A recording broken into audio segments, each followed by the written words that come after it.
Good morning, everybody. Happy Thursday. Good to see you. Welcome back to another TMZ live stream. Good to see our regulars in chat. What's up, Justin and Rochelle and Lori? Hello, Nisi. Good to see you. Stephen as well. Grumpstar. No, I said Thursday. I didn't say Friday. No way I said Friday. I'm not that tired. Hello, Harvey. Okay, so a couple of big developments today. They have found what appears to be the rifle used in the assassination of Charlie Kirk. They found it in a wooded area. They now have released a picture of the person it appears they believe is the suspect. He is, as they said in the news conference this morning, he appears college-aged, clean cut, and on the loose.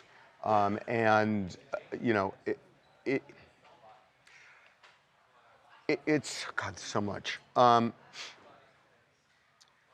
It's just a couple of things. The first thing is what we talked about yesterday, which is, boy, if our country has come to this, which it clearly has, where people are getting shot, assassinated for their beliefs, we are in such deep trouble. And, you look at, particular policies that you might disagree with one administration or another, that's not going to sink the country. This can. This can sink our country. That people with their beliefs are killed. And Charlie Kirk is not the first, but it is really a shocking one. And, the thing that really struck me yesterday was, Charlie Kirk was one of those people who could have civilized discussions with people he disagreed with.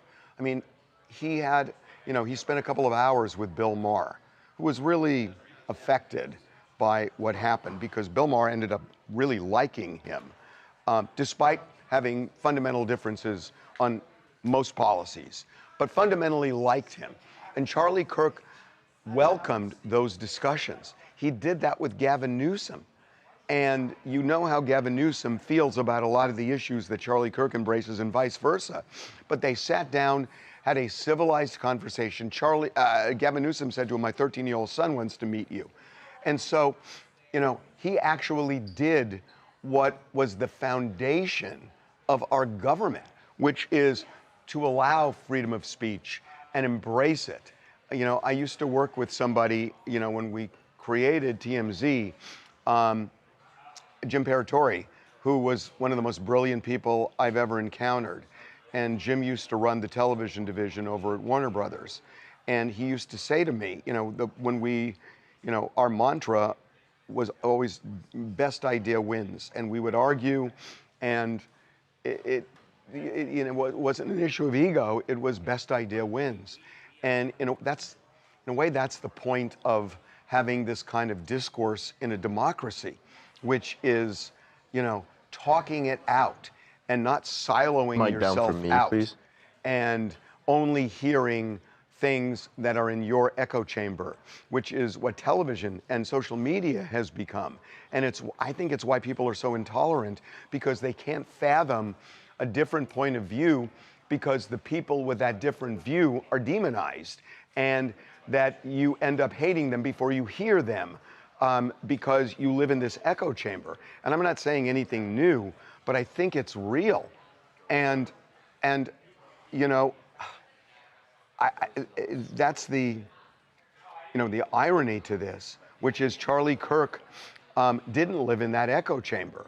He grew his base, on college campuses and elsewhere, but he interacted with people he disagreed with and was able to do it.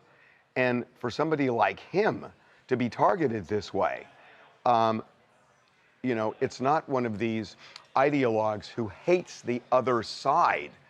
That wasn't him. And if this is what we've come to, and we're going into an election next year, it is frightening what's going on in this country. So that's one thought. And the other is that just more of, the crime itself. You can make it more vague. There's something about this that, I was a kid when John F. Kennedy was assassinated, but boy, do I remember it. And I ended up getting obsessed by it for years and years later. And look, undeniably, Lee Harvey Oswald fired the first shot, and he hit President Kennedy, but he fired again, and arguably again as well, and after that. And in this case, you got somebody 600 feet away, 2 football fields. Well, no, but 600 feet, at least 600 feet away. Honestly, now I'm forgetting whether it's feet or yards, but it's a long distance away behind the crowd. And he fires one shot, and he hits the target, precisely, and never flinches about firing a second shot or doing anything like that. It's one shot, and he's able to retreat this quickly. And this does not feel like just some random guy who went hunting from time to time. And when I look at this picture, and he doesn't look like, a quote professional hitman out of a movie or anything like that. But there's just something about that puzzles me. And it's so precise and one shot, and that one shot is the thing. Even, when you look at Butler with President Trump, he fired multiple shots. And I don't know. This is just speculating, but it's just something that's in my head that I've been thinking about, that it's just odd. And I do go back to when they thought they had the suspect, because remember, Kash Patel said that we have the suspect, and then they backed off at the news conference and said it was a person of interest, but it sounded like they thought they had the right person, and then they released him, and apparently not, but they released this person. But at the press conference, they said, and we'll find you. That felt like, wait a minute, if you think you've got a person, then what do you mean, and we'll find you? And it felt like, is there somebody else? So I don't know. I don't know. I'm just looking at pieces, but that was odd to me. That, what did they mean, we will find you, if the person who I believe Kash Patel was talking about, what he called a suspect, what do you mean, we will find you, if they had somebody in custody? So I don't know. I'm just puzzled by that. So I don't know. For me, those are the things some of the things I've been thinking about. But man, we are in dangerous times. We are in dangerous times that something like this could happen. What are they saying? You want me to know? You Yeah. want me to tell you? Saying he was apparently shot from 426 feet away. 426. Meters. I thought it was more like 600, but maybe they've clarified that. Now, there is this, obviously, when a tragedy like this happens, there's a lot of speculation, a lot of conspiracy. There's been this growing conspiracy on Twitter and on social media that there were 2 men standing next to Charlie Kirk, kind of playing with their hats. And, and some people are, saying that this was a signal, they were involved. There's another that's going around, that there was a private jet that flew out of an airport, a private airport near the university, and then flew to a remote area of Arizona toward one of its borders, and then disappeared from radar, and then came back an hour later to Provo. And the speculation is, did they drop somebody off, and why did it go off radar? And that was 20 minutes after the assassination. So again, we don't know. There's a lot.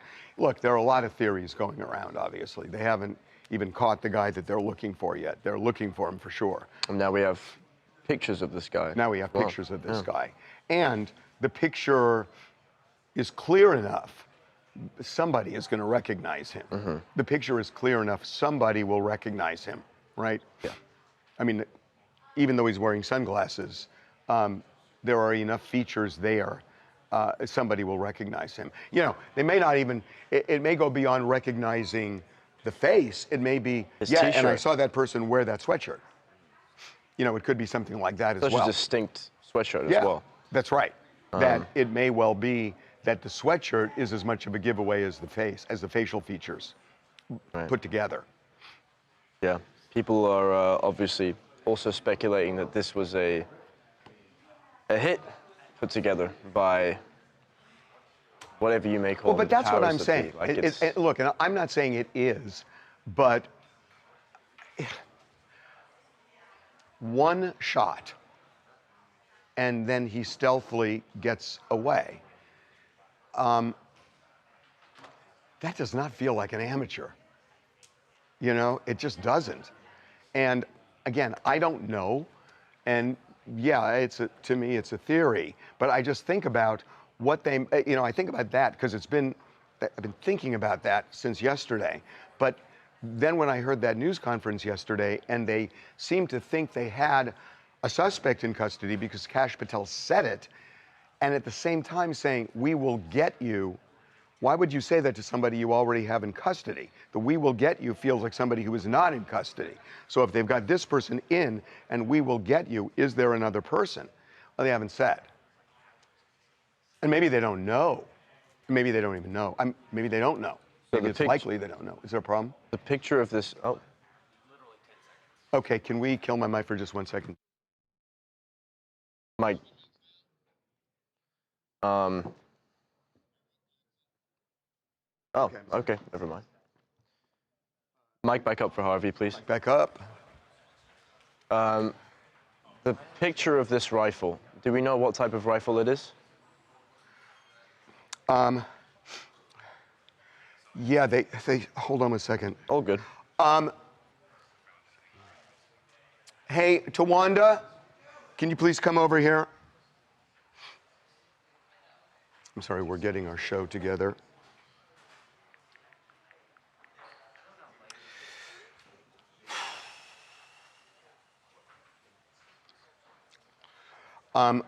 I texted this. I want you to just turn away from the camera, please.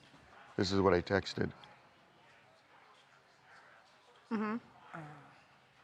You read it? Yeah. You read the whole thing? Okay. And he said this. Okay. What's Okay. up, tricky detective? So it looks An like official yes. John Charles. Out of Okay. chaos. Text you something to text him. See you. What's up, Justin Harris? It was a high-powered bolt-action rifle. Right, They bolt said. action. So it's one shot that you get. Wow, Again, one shot. One you shot. know, from remember, that there far was away. a tent, a canopy. So, and there was a crowd. And, So whenever he responds, just text him that. okay, I'll just do it now. Sorry, we're booking a guest Okay. for the show. Yeah. It's a. No. Oh, damn it. Let me help you. You don't need to be a pro to hit a target 200 yards with a scope, but it was over 400 feet, Just say that was a mistake, sorry. apparently. Oh, God. Okay, great. So, okay. Just say that was a mistake. You didn't send it. Oh, You didn't send it. You just sent what you needed. You didn't send it. oh, thank you. Okay. Anyway, yeah, I mean, do you guys kind of see what I'm saying? Yeah. That one shot and he's done and knew immediately and was able to leave. I don't know. 3,000 people were attending the event. Right. The Guardian is reporting. Witness reports and footage recorded before and after the incident appeared to place the shooter on the roof of the Lucy Center Right. building, also on campus about 125 meters away. 125 meters is Yes. about 500 feet. Let's see. It 125. was a distance. I thought it was between 400 and 600 feet. It's 410 For feet. what? 410? Yeah. Again, over a crowd on somebody's 3,000 people. Huh? 3,000 Yeah, people. over a crowd with somebody sitting and one shot. It just does not feel like an amateur. Someone, whoever was using that gun, definitely knew how to use it, 100%. Right. And again, and the reason I'm kind of connecting dots is that press conference yesterday was just weird. What did they mean, we will get you, if they thought they had a person in custody? And also, that person of interest, they released. Well, They released that was POI. after the fact. It seems like they've actually released, my understanding was 2 people of interest, that the old man at the beginning they had released. I don't know whether, my understanding was this is actually a different person. But whatever it is, Kash Patel had said, we have a suspect. And then minutes later, they called him a person of interest and then said, we will find you. You don't say that if you got somebody in custody that you think is the one who did it and did it alone. So that's why I'm confused. Right. And maybe there's an answer to that they're not, a lot of times law enforcement plays this close to the vest and they won't divulge their strategy. I found it odd, even yesterday, that they didn't release the picture. I thought they would. In fact, when we were on our live stream, I was talking about this, that it seemed to me they would release the picture, which they did, remember, with Luigi Mangione when they held the news conference and said, if you know who this guy is, don't try to apprehend him yourself, call law enforcement. But that helped subdue him because, remember, somebody at McDonald's recognized him, called authorities, and they went and got him at the McDonald's. I thought they were going to do that yesterday. They did it today. I don't know what the difference was between yesterday and today, because they said yesterday at the news conference that they had seen surveillance pictures. So they did have those pictures. And we knew that because we got that from the college officials, that they had the pictures. So I'm not sure what changed, why it wasn't released yesterday, but it was today, that's for sure. So he is now still, as far as I know, still on the loose. But there was a picture out. And again, I think that sweatshirt is going to be as important as his facial features, that somebody's going to recognize that. I did not agree with Charlie Kirk at all, but nobody deserves to die because of their opinion. Nobody. Nobody. Nobody. And it's like, we shouldn't even connect those dots about deserving to live and having different views. Those dots should never be linked in the same sentence. But yet, that's what America has become. And, it was rooted in this notion that you want to get away from the tyranny of a king, and that you want people to be able to have freedom of expression, freedom of speech. And that's the First Amendment. It's the most important amendment. It's, the courts have said, Supreme Court calls it, in a preferred position over all the others. It's that important. It's that foundational to democracy. That freedom of speech and freedom of expression is essential. And that's not freedom of speech and expression that you agree with. It should be speech and expression you even find abhorrent. But you have to tolerate that to have a democracy. A democracy is messier than a dictatorship. It just is. But there are reasons why it's better. And I think we've kind of lost that. And man, without that, democracy is gone. It's just gone. And we've seen a lot of examples. And this is just a terrible, terrible one. A terrible one. This is not somebody who ran for office, and not that it would justify anything, but it's not somebody, who was in a position of power that was, pulling the levers of government. This is a guy who had rolled up his shirt sleeves and started a movement with young people, young conservative people. And that's what we encourage people to do. And we shouldn't just be encouraging people to do it on one side that you agree with. The whole idea of a democracy is for people to get involved. And he was part of the people getting really involved. He was on a college campus, connecting to people.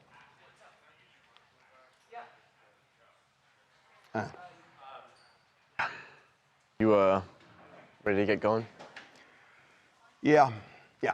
Yep. Okay. Are we doing a pickup for TMZ TV? No. What is going? Oh yeah, we gotta do something for the other show before we start. Anything else, Jackson? Yeah. By the way, Harvey, I just told Charles this, but the FBI came out and said they're offering a reward up to 100 grand for anything that leads to the identification or the arrest of the So they're offering the FBI is 100K? offering $100,000 reward. or a reward up to 100,000. Up to $100,000 for information leading to this guy's arrest. Okay, that's ready to go. Got it.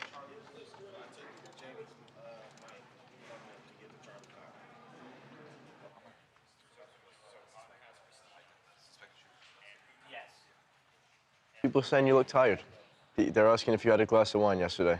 I literally, my last phone call last night was, God, I wish I drank. No, you were not. Sorry. God. Ugh. Yeah. I heard the wife and kids were there and saw what happened. They were in the crowd? Yeah. The wife and What? kids were there, yeah. They Oh were in, my God. They were in the I did ticket not. booth. Did you know that? They were there? Is that? I had not heard No, that's been out. that they. Yeah. They were there. Oh, So his kids watched it happen. oh my God. Yeah. Are No, That's out? That was out. Yeah, we knew this. I didn't know that. Oh, because oh my God. The reason I'm especially like this is when you see this video, it is just horrific. You just hope that those kids were not at a vantage point. Right. Oh my God. Oh, I did not know that. You know, I was wondering about that. The reason I was wondering about that is today I heard that J.D. Vance was going to Utah. And I thought, wait a minute, why wouldn't he go to Arizona? Because he said he was going to meet the family. And I was wondering why Utah. You know, because the family is. Well, I thought he was going there because they're going to take the body to Arizona. Oh, and that he was going to accompany the body, but I didn't realize the family was I didn't there. know the family was there either. Holy, wow. I think it's worth mentioning, Utah is an extremely open state. Nowhere near as heavily surveilled as a, state like California or a city like Los Angeles. So Just you mean like not as developed, that there's Yeah. wide open wilderness. Wow, I did not know that.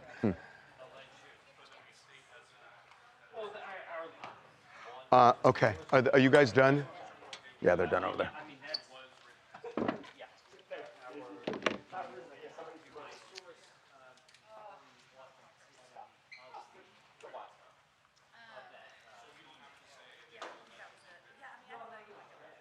Okay.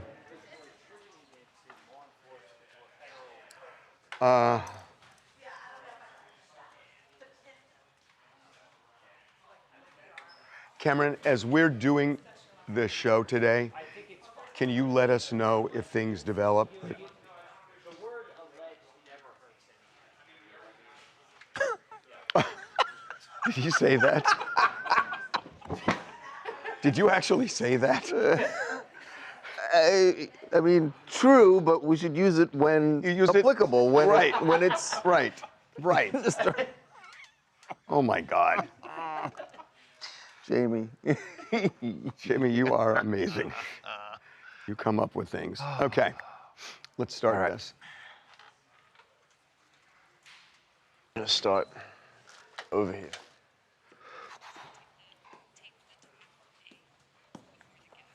And who is the guest? She's an FBI profiler, that former. When is she coming on? 10:30. Coriander, is that her name? Coffin Dapper. Same thing. Coffin Dapper. So let's sort of split this into like a. What's A2? I think we do the FBI guest as sort of the A2. We start the show with they've released images of the suspect. Our story. I don't know that you can. Separate them. It's like, Yeah, I mean, that's to me, all those things we're going to talk to her exactly. about. You don't want to repeat. That doesn't feel right. That does not feel right. It feels like she should be coming in earlier, and we should be talking about the things that. Yeah, I think we'll.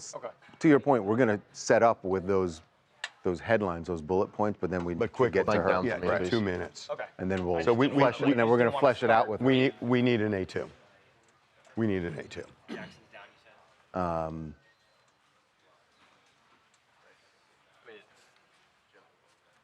Well, it feels his point is that we want all of A should be Charlie. Right. Right. But I'm just saying, what's the other So what's element? the next We element? have Jason's coming on. Yeah, I was planning on making that the B block.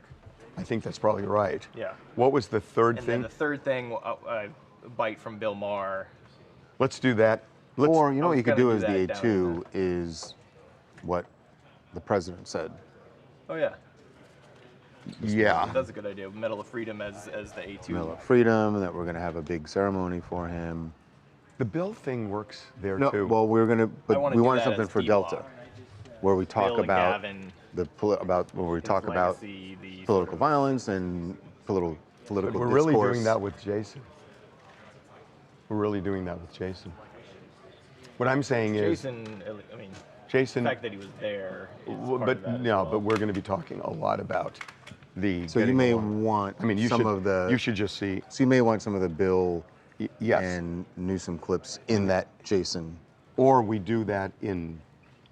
We do that in A, which kind of aligns with Trump giving him the Medal of Freedom. That this was a guy who could reach across. But you want something in D, right? Yeah, but I don't. Here's what I wrote him.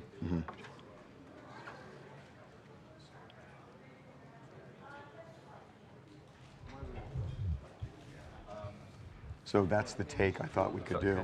Yeah, it is what we were going to Right. discuss Right. Right. in D. So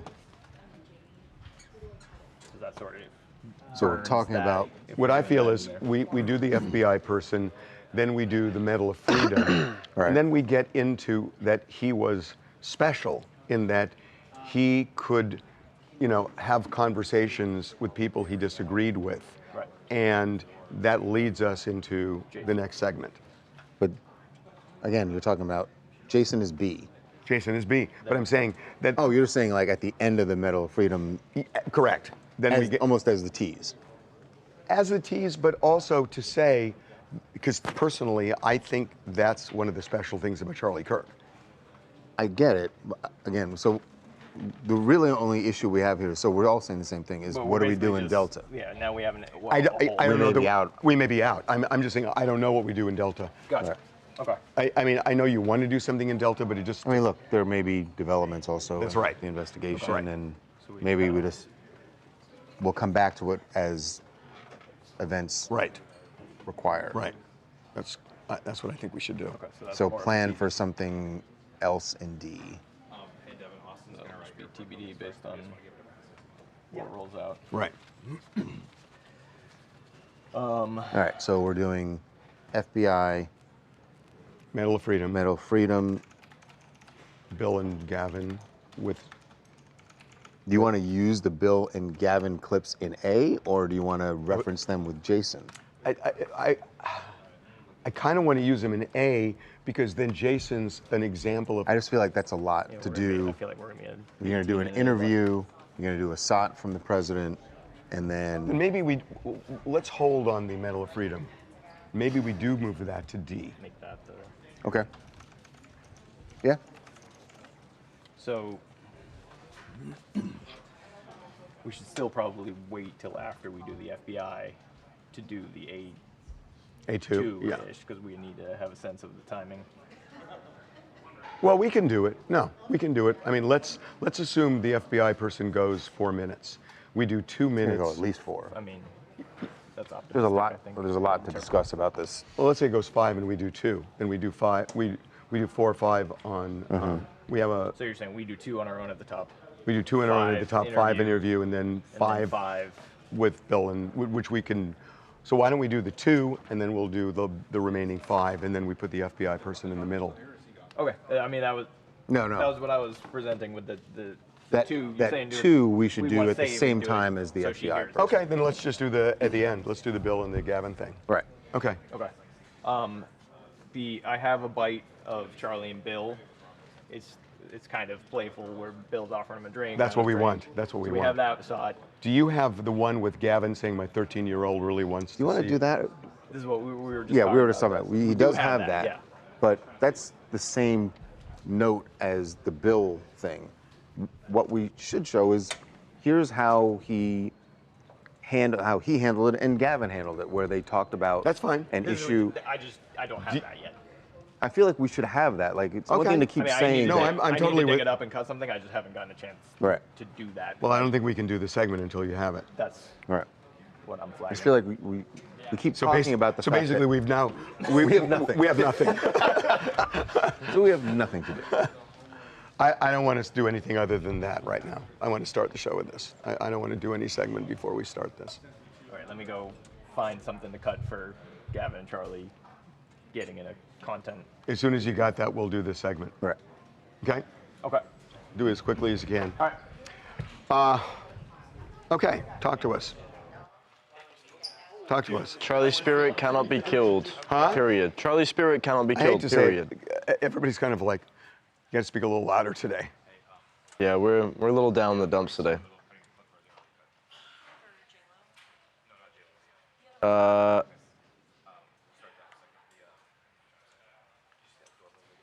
You gotta understand, it's all inflammatory, right? So like, I'm, Right.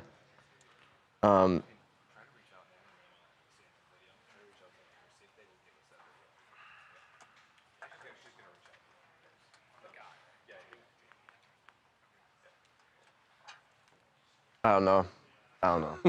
I gotta use my best judgment here. Okay. Yeah. No, you do. I mean, these are tough times, man. You know, we were talking, I think we even talked about this yesterday, that when it's like the most impactful year of my life was 1968, just in terms of just the world. When Martin Luther King was assassinated, Robert Kennedy was assassinated, there were these terrible riots in Chicago where the police were beating up, people who were, protesting the convention. The Vietnam War was raging. Richard Nixon got elected. And, I remember myself and my friends and a lot of people were saying, this will hopefully be the worst year of our lives. And that's the way 1968 felt. It was borderline hopeless. There were riots. This feels worse. I'm really stunned, but it feels worse. Because even though there was a certain hopelessness, I don't know, there was always that underlying hope. And I don't know where the underlying hope is anymore. What do you think needs to happen? Huh? What do you think needs to happen? I don't know. What needs to happen is something that I don't know. The reason that there is that underlying hope isn't there is because it's harder to believe that anybody's going to back away, that anybody's going to back down. And we've already seen it in the responses Right. to Charlie Kirk's death, in that it hasn't really been a bring it down. This is what we've heard more of is people saying, okay, this is. And This is the way it's gonna be. You know, when we ended the stream yesterday, I said something about this hopefully being a turning point in America, and unfortunately, it feels more like a flashpoint. Yeah. Because Yeah. the reaction has been, and even, look, I have friends who are conservative, and I had conversations with them last night, and I was kind of alarmed at it's kind of, I saw one of them. yeah, that it was almost like a scoreboard kind of thing, like, see, it's see who's behind all the violence. And it's like, and my thing was, even if that's true, like, all right, if you wanna, if you're one of the people who wants to look at this like a scoreboard, who's conducting more violence, the left or the right, right? And if that's the way you want to look at it, let's say your side wins on the scoreboard, that the opposing side is the one that's more violent. Okay, now where are we? How is that, now you're pointing that out and you're highlighting that, how does that change violence? How does that how does that help to end violence? It doesn't bring the volume down. It's just pointing it out, and you're just trying to stoke you the wanna other win. side, Yeah. right? But Yeah. is that really a victory? That's Right. Even if you have a better tally on a scoreboard, is that a victory for the nation? Yeah, and I don't feel like it is, and that's why I feel like that's. yeah, we used to have discussions a couple of years ago where I was telling Charles, and we were just talking just at our desks or whatever, and I said, I'm afraid of civil war. And you were like, And I said, you're being alarmist. I think that's, we're not there. That's not what it's going to be.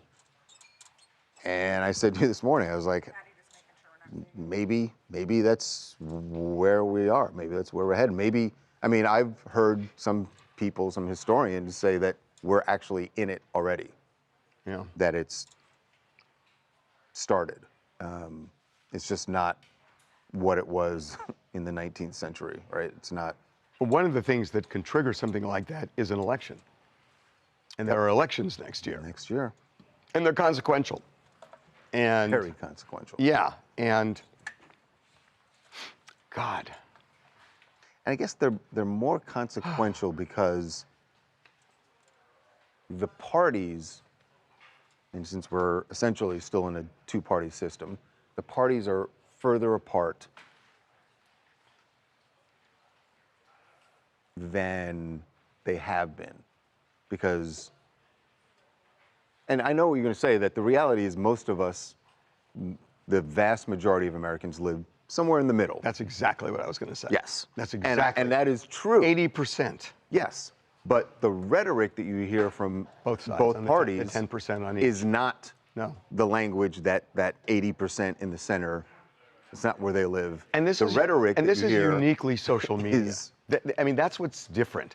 That, social media is a very egalitarian thing, and you can be anybody and nobody and develop huge followings. And the way it seems to go is the more incendiary, the more popular, the more noticed, Right. the more noticed.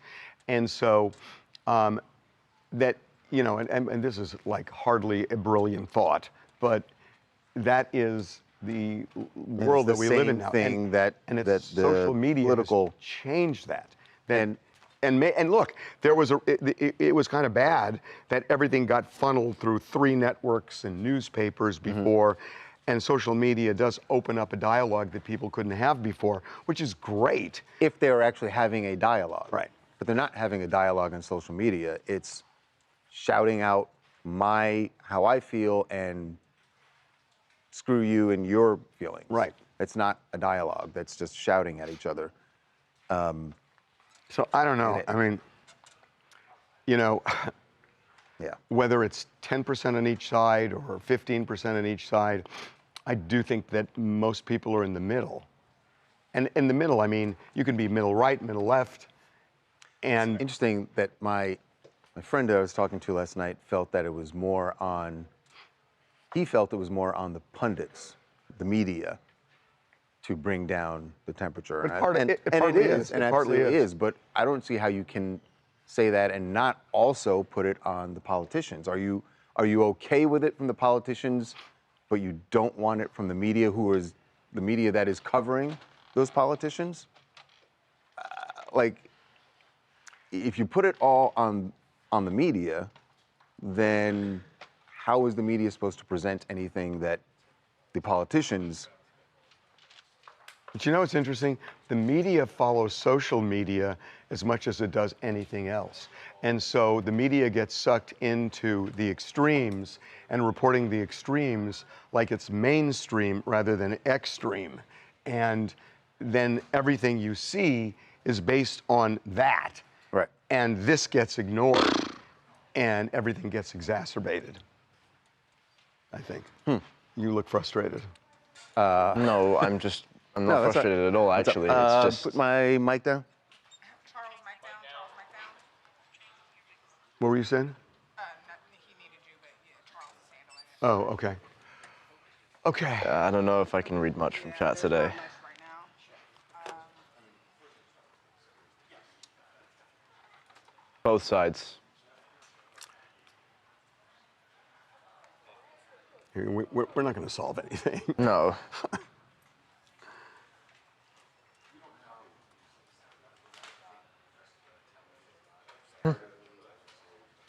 It's really.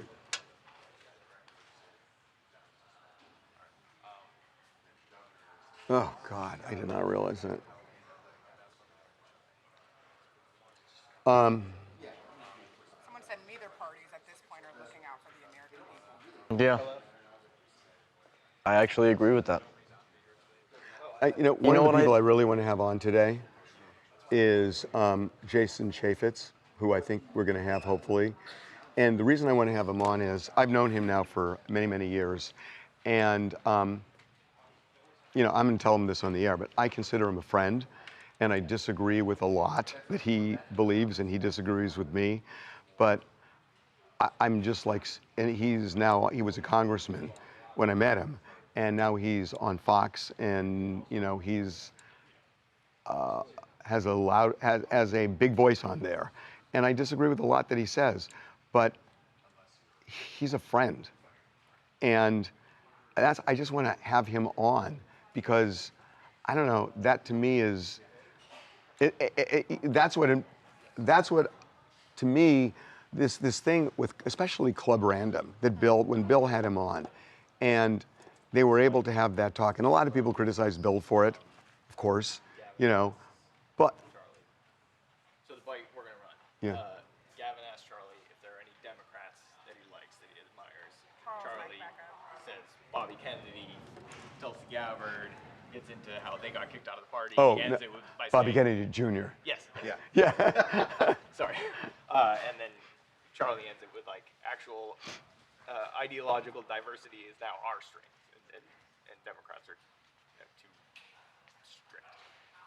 Okay, that's fine. Yeah. It'll work. We're gonna play just kind of a raw one that we pulled online, then we'll clean it up. Okay, that's fine. Yeah. Okay. You want to do that? So this would be a 2. that And we'll we're go going? 5. We'll go 4 or 5. Okay. You want floor on this? No. Okay.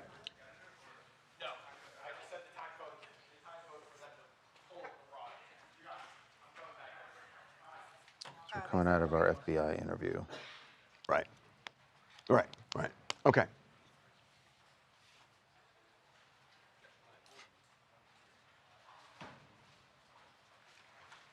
One of the things that we have heard a lot of people saying about Charlie Kirk, and this may really end up being his legacy, certainly politically, and hopefully it inspires people. The thing that was special about Charlie Kirk was that he had this desire to engage with people that he disagreed with politically. It was part of the reason he was doing his college tour that he was in the middle of yesterday. He was a recruiter. He viewed it as he wanted to recruit people. Right. He was a grassroots recruiter for young conservatives, and that was his mission. But I feel like the way he recruited them was to engage people who disagreed with him, and it's almost like through that debate. It's sort of like, let me convince you. Or let me convince you, or even if you're not convincing the person you're speaking with, but you're convincing the people who are watching you have this discourse. And he did it with some very famous people who disagreed with him politically. He did. Among them, California Governor Gavin Newsom and Bill Maher.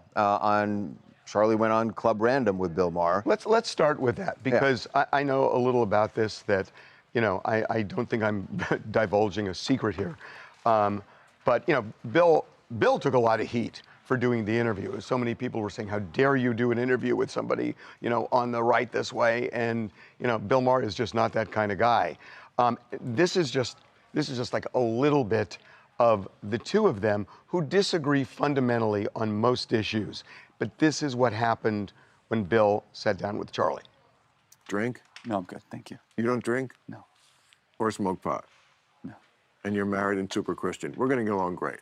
No, this is going to just be perfect. But can I just ask you, because I want to find out a lot about you, because you're obviously a super bright guy, but you do think that I have the right to live completely opposite than you do. I think you can get as drunk as you'd like. And you're that kind of an American, right? Yes, You're not forcing your opinions as. I'm not here to say you can't. What are you talking about? No, okay. So you think pot should be legal? That's a complicated. Oh, boy. So Bill was pushing. He's like, he knew that he doesn't think pot could be legal. He's like, so you think it should be legal? But they not only got along, but I texted Bill after this, and this was devastating to him. He spent a couple hours with this guy, and even though he disagreed, he ended up, and I'm sure he's going to talk about this tomorrow night on his show in real time, that he liked him as a person. And it's like people say, how dare you like somebody as a person? Well, this is what Bill went through when he went and had the dinner at the White House. At the White House. But good on Bill and good on Charlie, and they got along, even though they just disagreed. And you didn't have this intense volume that you kind of expect these days. Mm-hmm. And Charlie did it with politicians. Yeah, did it, like I said, with Gavin Newsom as well. And they had, very famously, when he came, I think he was the first guest that Newsom had on his podcast. It may have been the first. And this was a little bit of their, they also had an exchange where it was very friendly, and they talked about Gavin's kids being excited that he was sitting down with Charlie. But this is what happened when they started talking about political differences. Any Democrats you admire out there right now? Democrats I respect. Were you a Bobby Kennedy type? I respect. Tulsi Gabbard. Why are you laughing? Why are you smiling? Because they're on our team now. Because you guys kicked out your best people. It's like the people that were into. This is a great point, though, Governor. Is that Bobby Kennedy was a heterodox opinion on a thing that a lot of people were concerned about. Get him out. He's an anti-vaxxer. Yeah. Tulsi Gabbard, who was an anti-war. Get her out. She's a Russian agent. Yeah. Do you guys see how you have an unhealthy purification process where eventually you're left with just a 31% approval rating and a bunch of people that are talking to each other? And meanwhile, we're the ones that have Democrats in our cabinet winning the electoral majority vote, because there needs to be said, if Democrats are serious about being a majority party ever again, look at that ideological diversity. We have people that, geez, they want to go to war with every country that says something bad against us. And then we have people that are far more dovish, like Rand Paul. But that is a better, more, dare I say, diverse picture. You could say diversity is our strength. Oh, look at you. So agree or disagree? It was civilized. It was civilized, and I guess the lesson I see when I watched some of Charlie's interviews like that, where there are people that you oppose. If you sit down with someone that you disagree with politically and you want to have a conversation with them, maybe don't go into it thinking that I'm going to change their mind. It's not about changing someone's mind. It's about understanding where they're coming from. Because if you go into it expecting to change their mind, Gavin Newsom didn't move politically because of Charlie Kirk. And Charlie Kirk certainly didn't move politically. But maybe people who watched it, the idea is that they're not playing necessarily to each other, but there are people watching it who may absorb something one side or the other says. But that's kind of the notion of what government is about, is what Abraham Lincoln used to do. He used to speak to big crowds. And the idea is circulate the views, and I'm sure Charlie Kirk did want his views embraced, and he did it effectively. But you're right, by embraced by the people watching, and that's how he viewed recruiting. Right. This is Craig out of Florida. Charlie Kirk was a friend, and his team at Turning Point always treated me with an upright respect. He was a man of God, grounded in biblical principles. He stood boldly for open and free speech, and it is just a shame that people are walking all over this man's death. He stood for free speech and open dialogue and should never be cut down off of your beliefs. People demonize people easily that could be held responsible for the rhetoric right now of referring to people that are opposed of opinion. This is an open, free dialogue country, and we should all stand together in protecting that fundamental right of free speech. God, I wish I wish it believed. were I an wish I open, free believed dialogue country. that what you're saying were true, but I got my doubts. Doesn't feel like it today.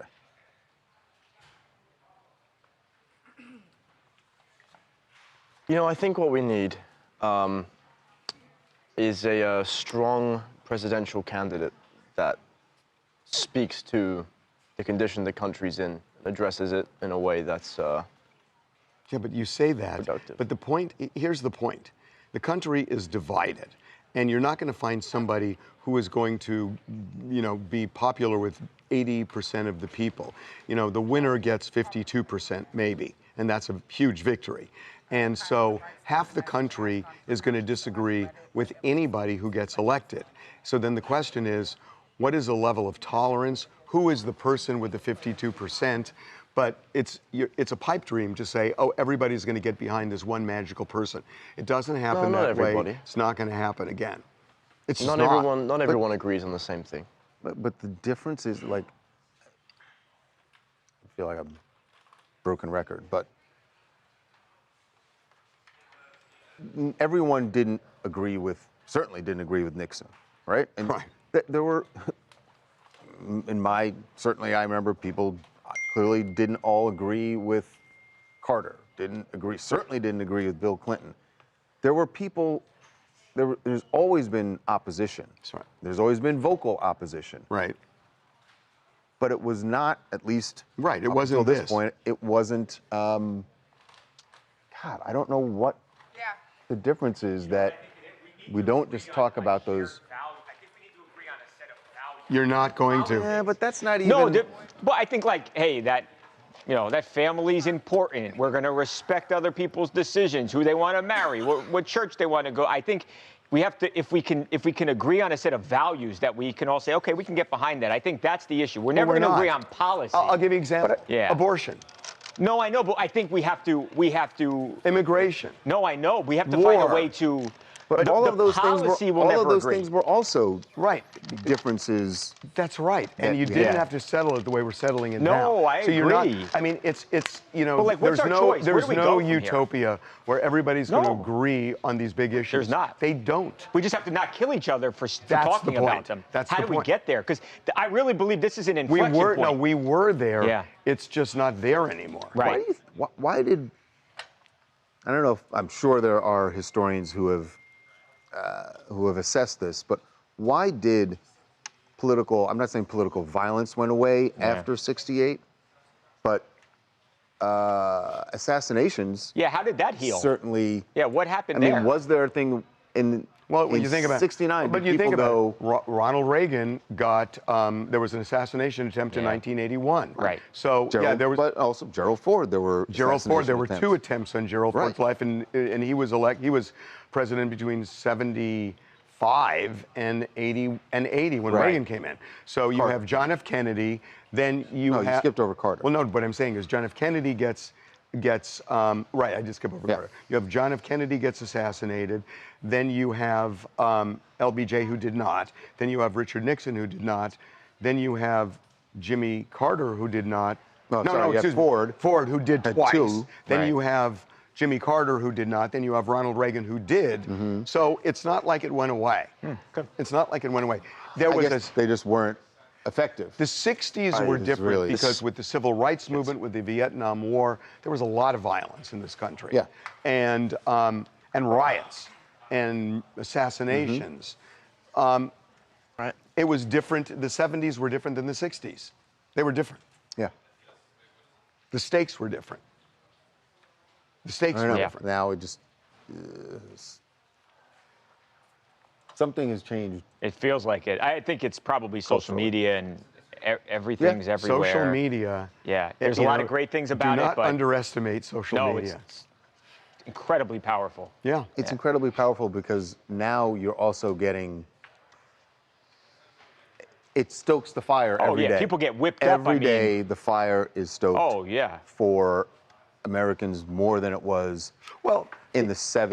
It used to be our in only the outlet, 80s. but it used to be our only outlet was voting. And, you know, it's like, Right. yeah, my ballot's going to make a difference, Right. right? My ballot's going to make a difference. Oh, right? hold on. Millions- Your ballot does make a No, difference. I know it does, Yeah. but that's the way a lot of people think, which is, I'm one vote. Right, doesn't What's it matter. going to what's it going to matter? Social media, everybody can matter, depending on what they They say. feel like and they you matter 'cause feel they can see power. it. Yeah. Yeah, and, Right. and you see who's following you and yeah. liking Right, you. when you vote, you put Right. your ballot in and and it's you over. don't know. And you have no idea. Right. This empowers everybody. And And it can be great, but it can also be terrible. well, it's proven to be both. Yeah. And Yeah. now I think maybe more terrible than good. I probably agree with you. It's not going away, though. No, it's not. Well, now AI's coming in. So Yeah. now the overlay is now we're not going to know anything about what's really true. or Right. not. Right. Yeah, this is a perilous So, time. Wow. Ready to Anything uplifting to say? I No, wish there I was mean- some- ready to move on? Oh. Yeah. AP's reporting that Vance is going to pick up Charlie Kirk's body with Air Force Two and fly it to Arizona. Yeah. That makes sense. It totally makes sense.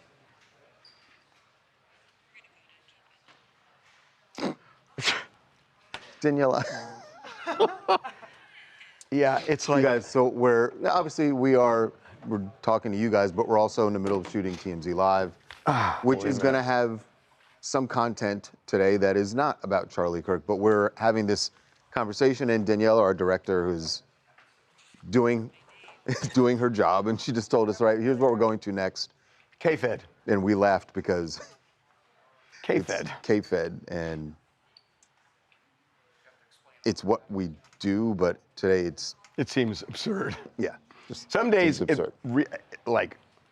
it just seems absurd. But we're going to do that. So here we go. Are we going over here? Oh, great. Is that him? What did he Yes. say? Yes. Did he say what He happened? said, need my meeting to end. NEETA. Yeah.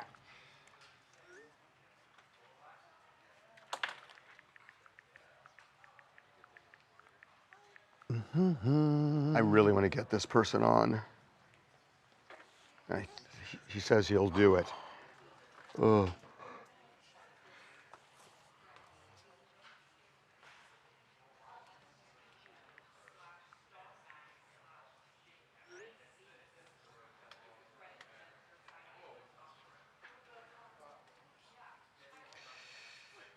He's in a meeting, so he's, yeah. Okay. Okay. Okay.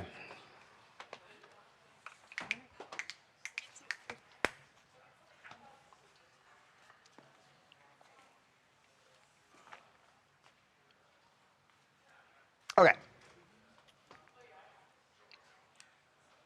Well, Sam Asghari's fighting words about K-Fed, about Britney Spears' previous husband. Calling him a professional husband. Yes. And the intimation is A professional parent. professional parent. Yes. Getting $40,000 a month in child support for the two kids, which he raised. Yeah. So K-Fed heard what Sam Asghari said. We told you about that a few weeks ago. And now he is responding. And he's basically telling Sam Asghari, what, are you jealous that I was a good parent? Well, I think I have a different take on this. But by the way, you're going to look at this, and let's just call it for what it is. This is such a setup shot. Yes. Setup meaning that K-Fed wanted to say what you're going to hear him say and here. just happened to find a photographer at the most scenic place in Oahu. Watch.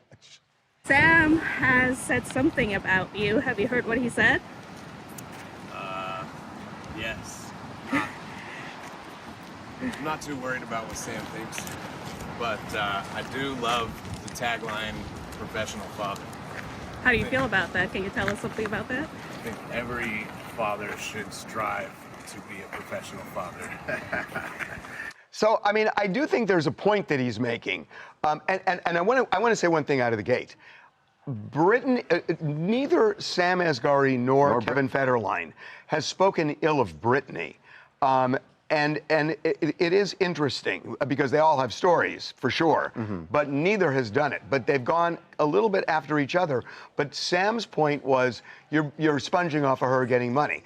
Kevin's retort is, there's virtue in being a professional father. Well, Kevin is ignoring. I raised the kids. Kevin is clearly ignoring the insinuation that Sam made that you're just in this. You're for the money. freeloading, yeah.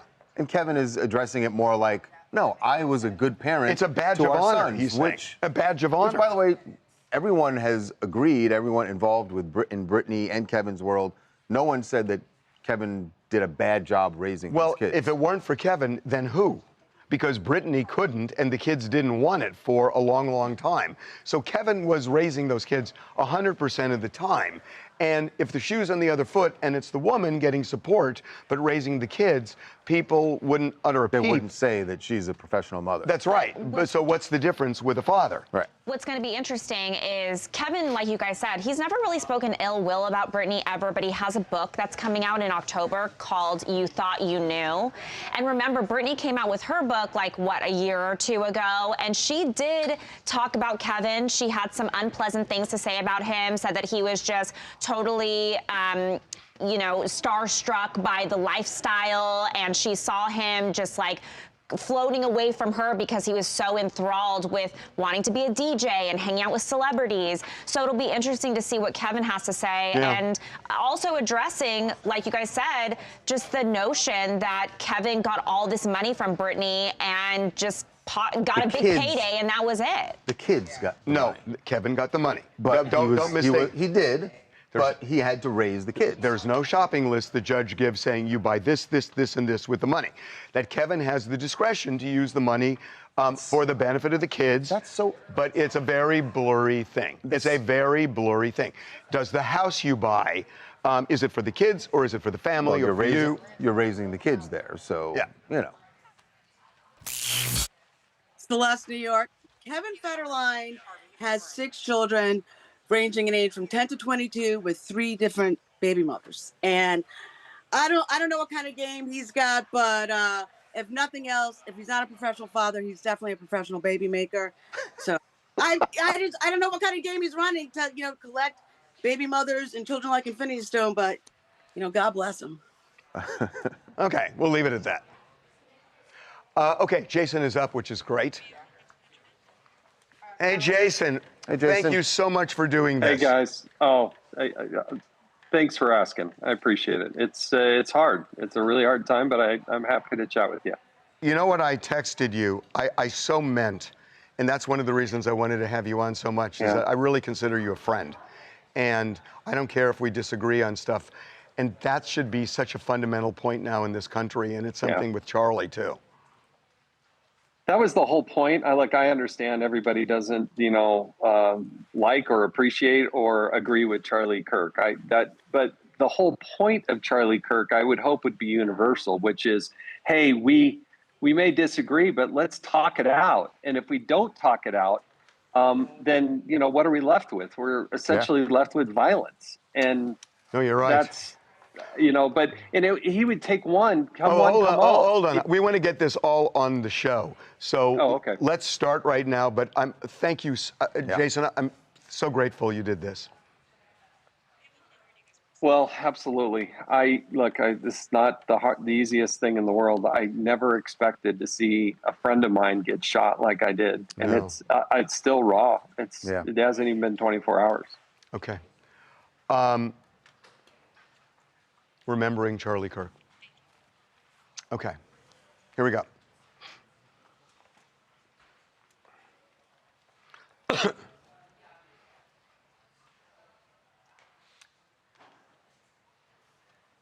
Welcome back to TMZ Live. One of the more troubling parts of Charlie Kirk's assassination yesterday was learning that he had his family was there. His wife and kids. His wife and kids were there as this horrific event happened. And he had a lot of friends there, of course.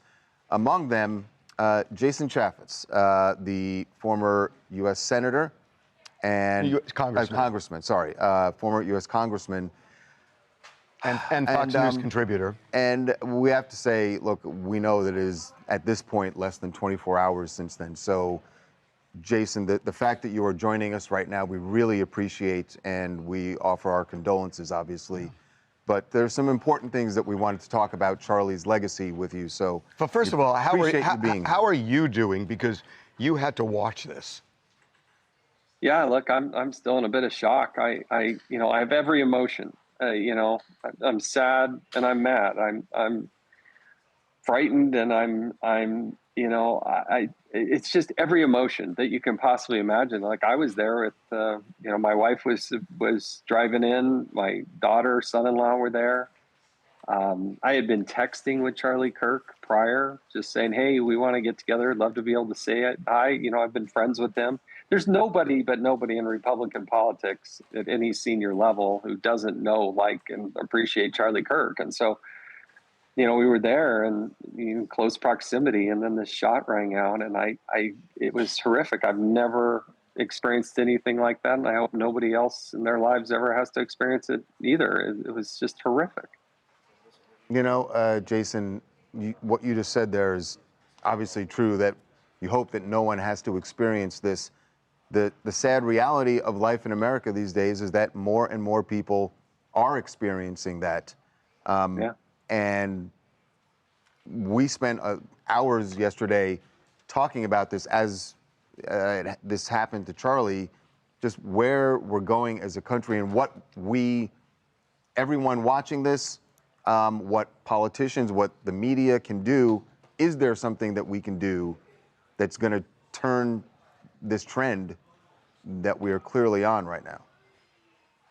Well, look, there are people that don't like Charlie Kirk and his message. There are people that disagree with him. I think the whole point, though, of Charlie Kirk and his success is that he was challenging particularly young people to think and say, hey, you can disagree with me. Here's what I believe, but come to the microphone 10 feet from me and let's have this dialogue. I mean, the whole message of Charlie was, we better be able to talk to each other from differing viewpoints. Otherwise, it's going to lead to violence. And so for somebody to use violence to silence a guy whose message was, hey, let's talk it out.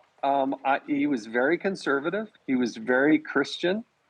And I don't expect everybody to have those same, those same principles. But he was so successful for a younger generation. 95% of the people there in that crowd were less than 30 years old. Right. And they were anxious to hear the lively debate. So, YouTube is great. You can go online, get videos, see some stuff quick on social media. But to actually have it live where you can have the interaction and the banter, that's where Charlie was just literally a rock star, like nobody else. I got to say something to you. One of the reasons I personally wanted to have you on is because of our relationship. I consider you a friend. And I've known you for a long time. When you were in Congress, went to lunch together, had a lot of talks, and we disagree on a lot. But I really consider you a friend. And that resonates with me, knowing what Charlie Kirk was doing. And I'm just wondering, because you are the kind of guy who can have discussions with people you disagree with. It feels like that's going away. And if that goes away, to me, the foundation of democracy crumbles. I'm really worried. I'm really worried about that. How do you feel? I totally agree with you, Harvey. And Julie and I, we have the greatest relationship and respect for you because we reached out, we talked, you opened the doors, we started, hey, come, let's talk about this. And you're right, we come from different political viewpoints and in life experiences. But I was chairman of the oversight committee. I'd be in hearings and you would be texting me, ask him this, ask him that. It was just unbelievable. But you and I would have vibrant discussions off air, not in front of cameras and stuff. And that's what we got to get to. That's what Charlie Kirk was doing. That's why I think this is so devastating. And I've been in politics for longer than I care to remember now. I was in Congress 8 years. I'm on Fox News talking politics every day. And I worry, just like you, that we got to be able to talk to each other. We got to be able to have in-person meetings. And now I'm just, fearful that the idea of having a political rally is just unfeasible. I was just going to say, Jason, we're heading into an election year. And what does this do for candidates all across the country who are going to be on the campaign trail doing what they do, and for their supporters who want to come out and, show their support, but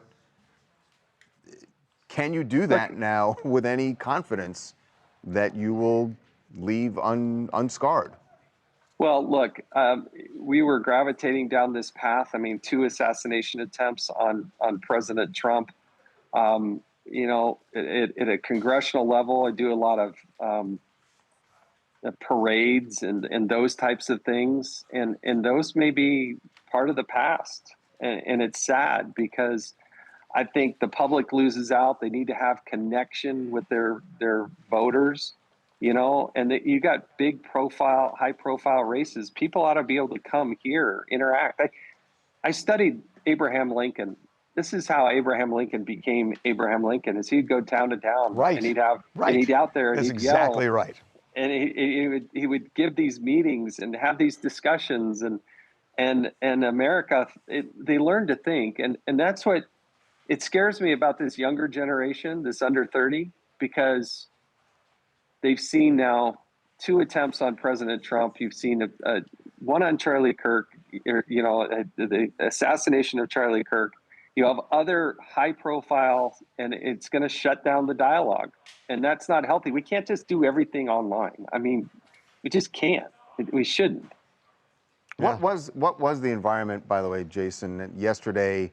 I know you said, obviously most of the people there were supporting Charlie, but there were people who showed up to debate him.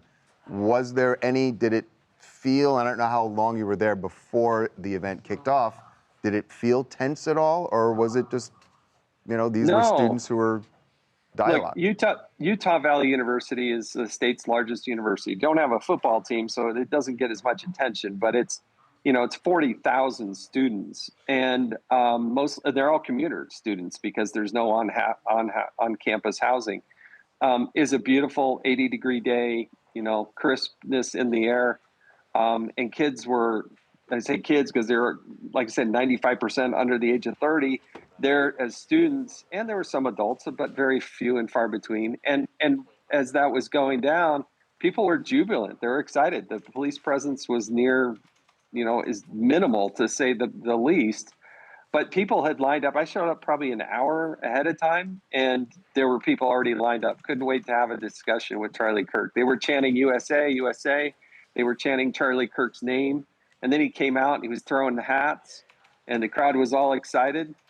And, the very first question he got was about religion. And he said, look, we're all in our own spiritual journey. I happen to believe in Jesus Christ. And he said, I don't expect everybody here to feel the same way that I do. We all have to figure that out. And then he got a second question. The shot rang out. And it was just, everybody hit the deck. There was panic. People started screaming. And then they started running. And then, I saw it. And I wish I could unsee it. Yeah, I'm sure this is going to stick with you for a long time. Jason, we so appreciate you coming on. Take care of yourself. Anytime. Thanks, guys. Really appreciate it. All right. Thank you. Appreciate it. Jason, thank you so much. Hey, guys, thank you. Seriously, Really Harvey, appreciate it. let's do more of this stuff. I hope not for such a horrific thing, but I really love talking to you guys. It's great. And right back at you. Say hi to Julie. Cool. Talk to you. See ya. Thanks. Okay. Yeah, no, we should. I didn't want to bring. Also, do we know have we seen any video, or do we know what's going on? What happened? That Senate staff just got an alert that, quote, Capitol Police are responding to an incident at the DNC headquarters. Oh my gosh. Staff are asked to remain clear of the police activity. Hold on, let me just think. DNC headquarters. It's where the pipe bomb was a couple years ago. Hey, can you, my mic sound down? Casey? Casey, will you please call Alex at Fox 5 and find out what's going on at the DNC? There was an incident there. We're going to find out what it was. We have an issue timing-wise. Mm-hmm. Our FBI guest, her flight got delayed. She's not going to be ready in time to be A1. Yeah, Okay. for sure. Do we have another FBI? Not on the ready. She'll be ready. So wait a minute, she can't do it? So Her flight got delayed. Her flight got delayed, so she's running behind. So we can't do it as A1. We need an A1. Here's what we should do. Who else do we have in the FBI? That's what we need to do. We need to pivot quickly. The only other person that we have is not available for another. No, but we know a lot of people. Jamie, I mean, we've had a bunch of people on who are from law enforcement. Who do we know in the FBI that we can get? The guest is delayed because of a flight. We got to get somebody else, a former FBI person. We've had 10 of them on. Had a few. We've had 10 of them on. She. Let's come up with an answer. I know, but it's got to be A1. This has got to be. Got to be A1. Got to be A1. Got to be A1. Okay. My plan that I think is going to make sure we get on the air properly is that we do 3 minutes on our own, deep tease FBI later. I want to get we want to get somebody. Do her as D block. No, we got to get somebody. Who do we have? Let's come up with an answer. Jamie, do we know somebody? No, I'm tracking her flight. She'll be landed at. You're looking for an FBI. Yeah, and we've had a bunch. All right, just give me a second. And I've got, I know. Hey, let me see if I can get somebody. Look in my contacts. FBI. Okay. I'm tracking her flight, and it says 11:31 our time. But yeah, exactly. God, I'm thinking of somebody. What'd you get? What? No, come on over. We've already told people what's. A what? Oh, okay. Bomb threat? Hoax. Hoax. That they think. Right. That's what they think. I have 4 contacts. Okay. Can you kill my mic?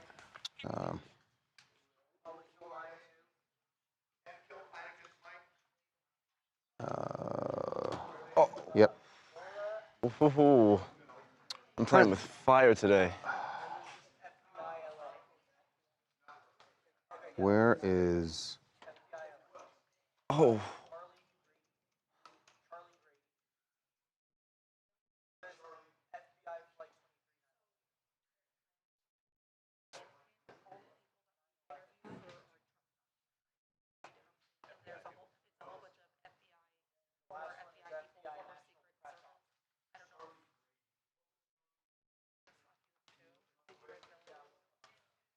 FBI profiler.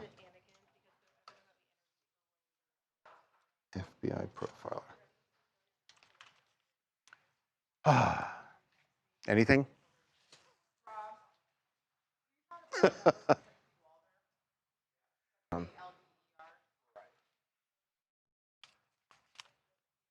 No, not really. The FBI released 2 images of who they're saying is the suspect. 2 more. Oh, I thought he was talking to me. Got it. So, Yeah, we have talked to so many FBI profilers. no, it is a guy. I think he has a long sleeve. Yeah.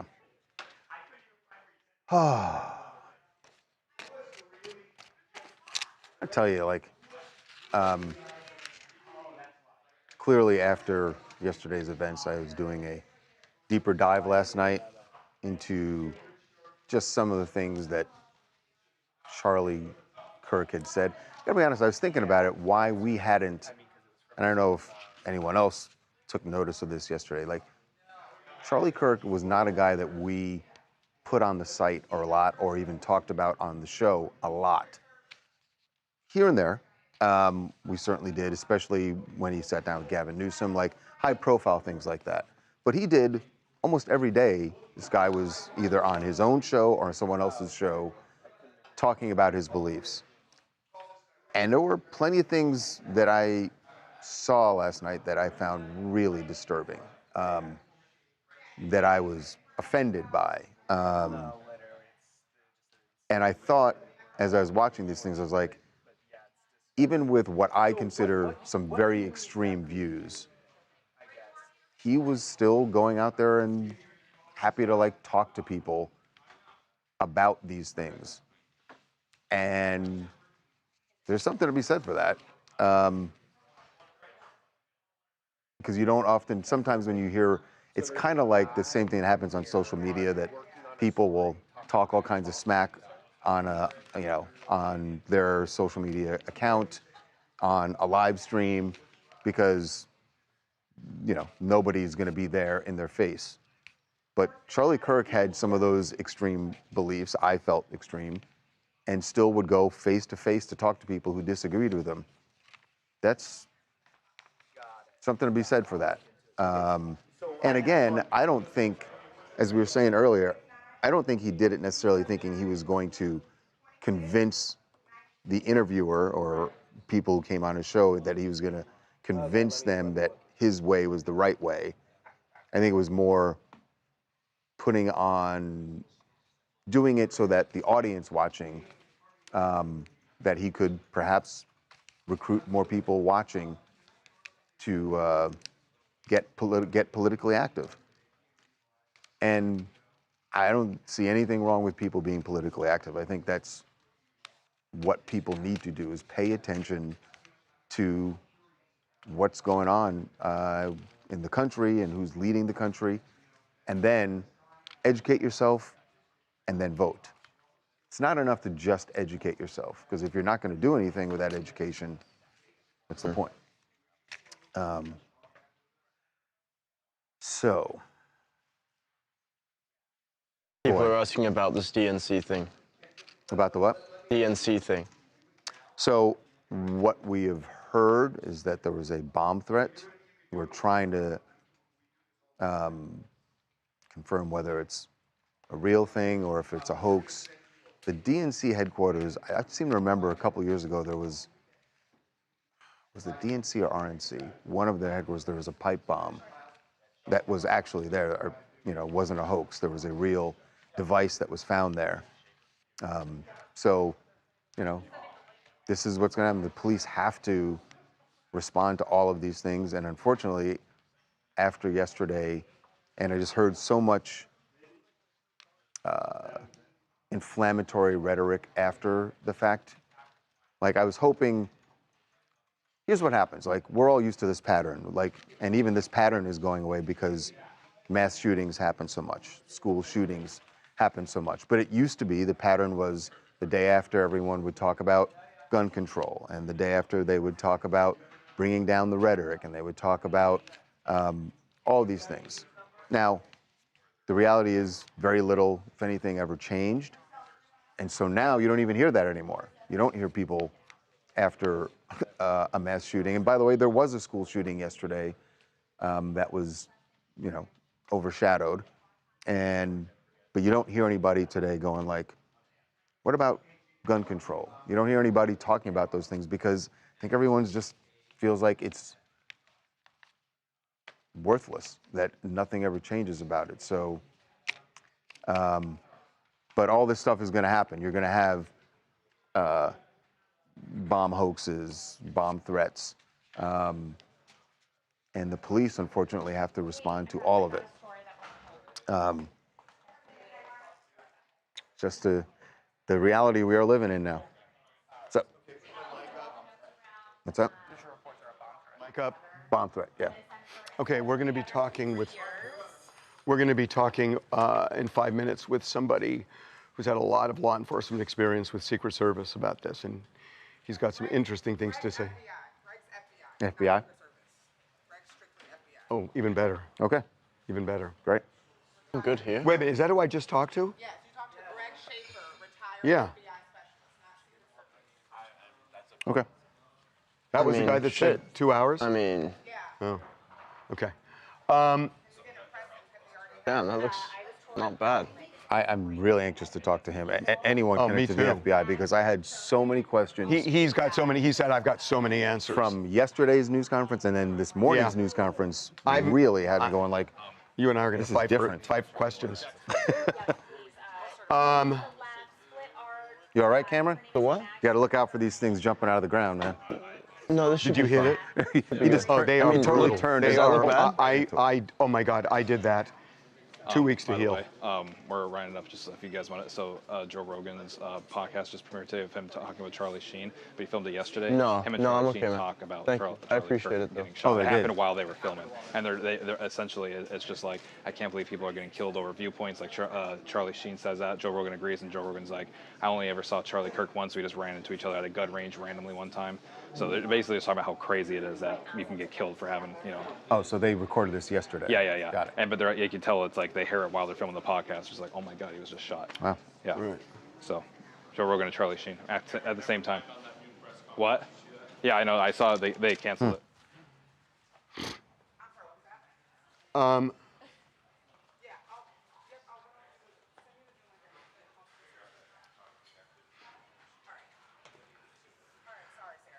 Okay. What have we done? I forgot. Okay. We did C. When did we do C? Oh. Oh, right. Right. Is it something we should not say until it's on the site, or just for sake of us winning the story? I'll tell you when we're almost. Okay. I don't want to give away our story that you've gotten, right? Hey. Oh. But now you've piqued my interest. It's a good tease.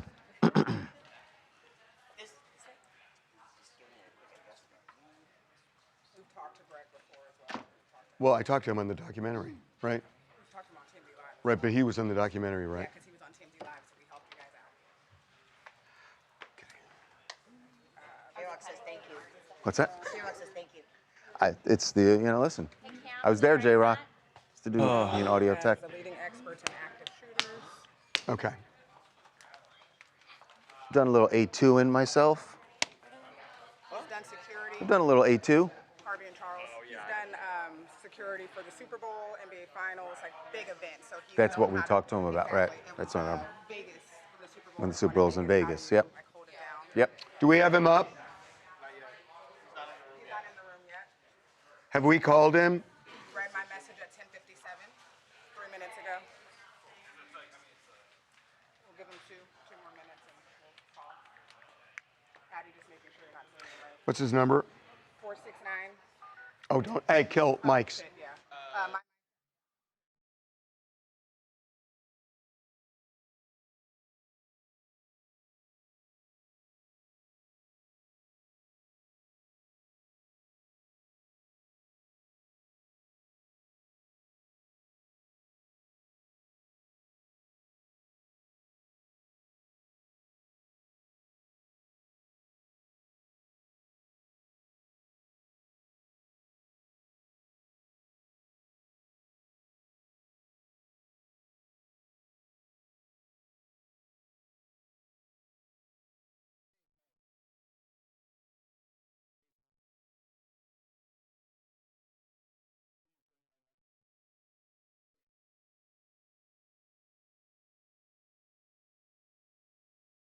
We have had on TMZ Live. Yeah, before. we're not He's gonna say- Not in any of the documentaries. I just don't want I thought he was in the doc.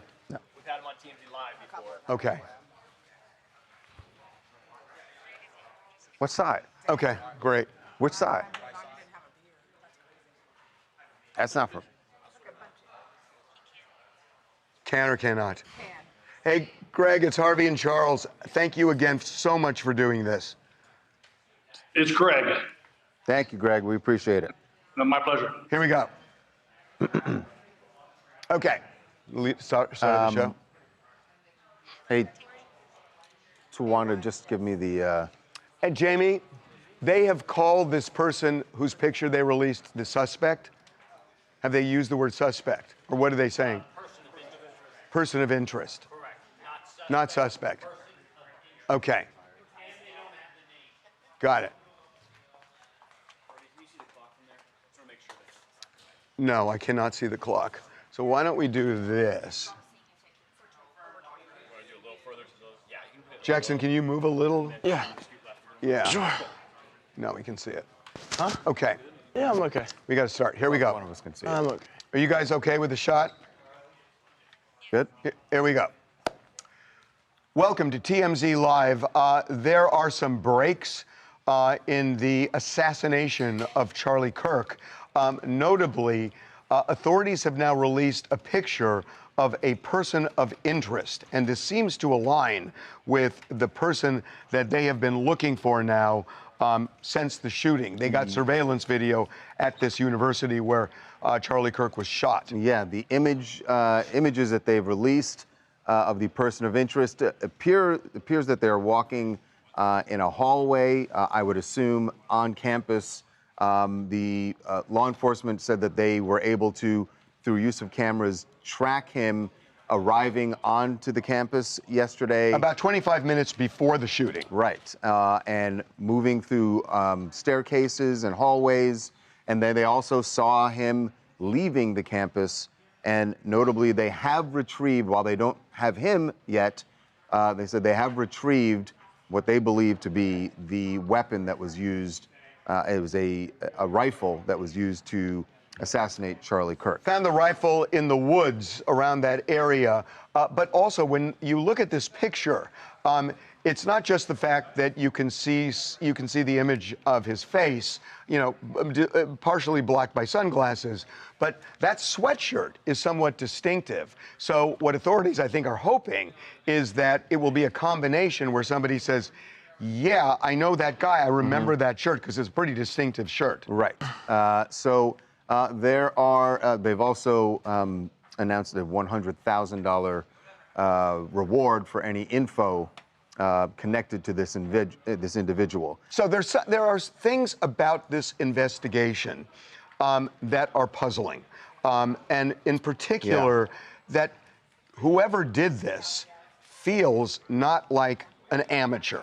So let's talk to somebody who's done someone who's cases. had more than 20 years experience in the FBI. Greg Schaefer is a retired agent, and he is joining us right now. Greg, welcome to TMZ Live. Thanks for having me. So, Greg, out of the gate, it just really struck me that this horrible thing that happened was a one-shot assassination.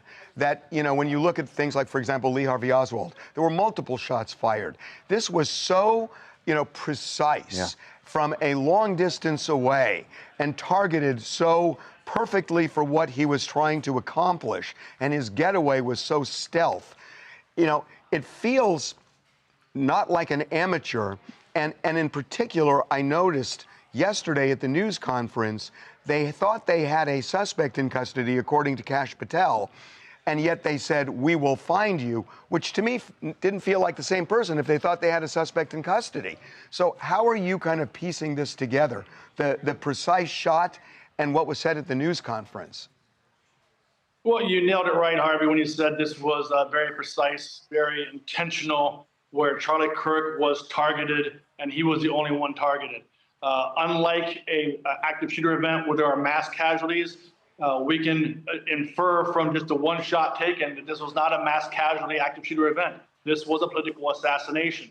The shooter took one shot, very accurate, put his target down, and then fled the scene. Had he wanted to have a mass casualty event, had he wanted to create an active shooter event, the shooter would continue to fire into the crowd of 3,000 students. He did not do that. So it was a singular target. It was Charlie Kirk. And I wouldn't say he was professional, but he did have some good skill sets. He did have some good, what we call tradecraft skills, being on the rooftop, taking a 200-yard shot.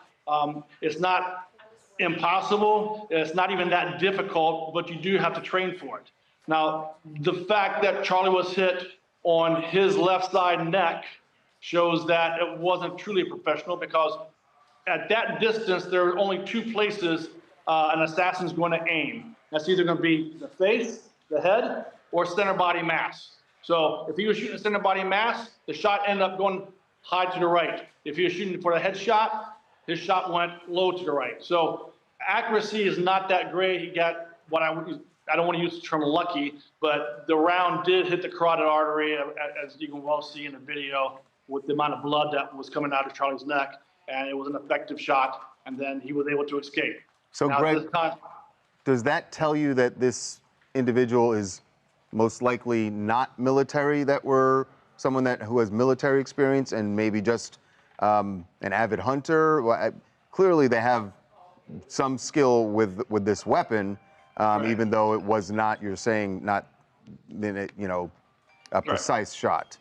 I don't think it tells you that he's not military.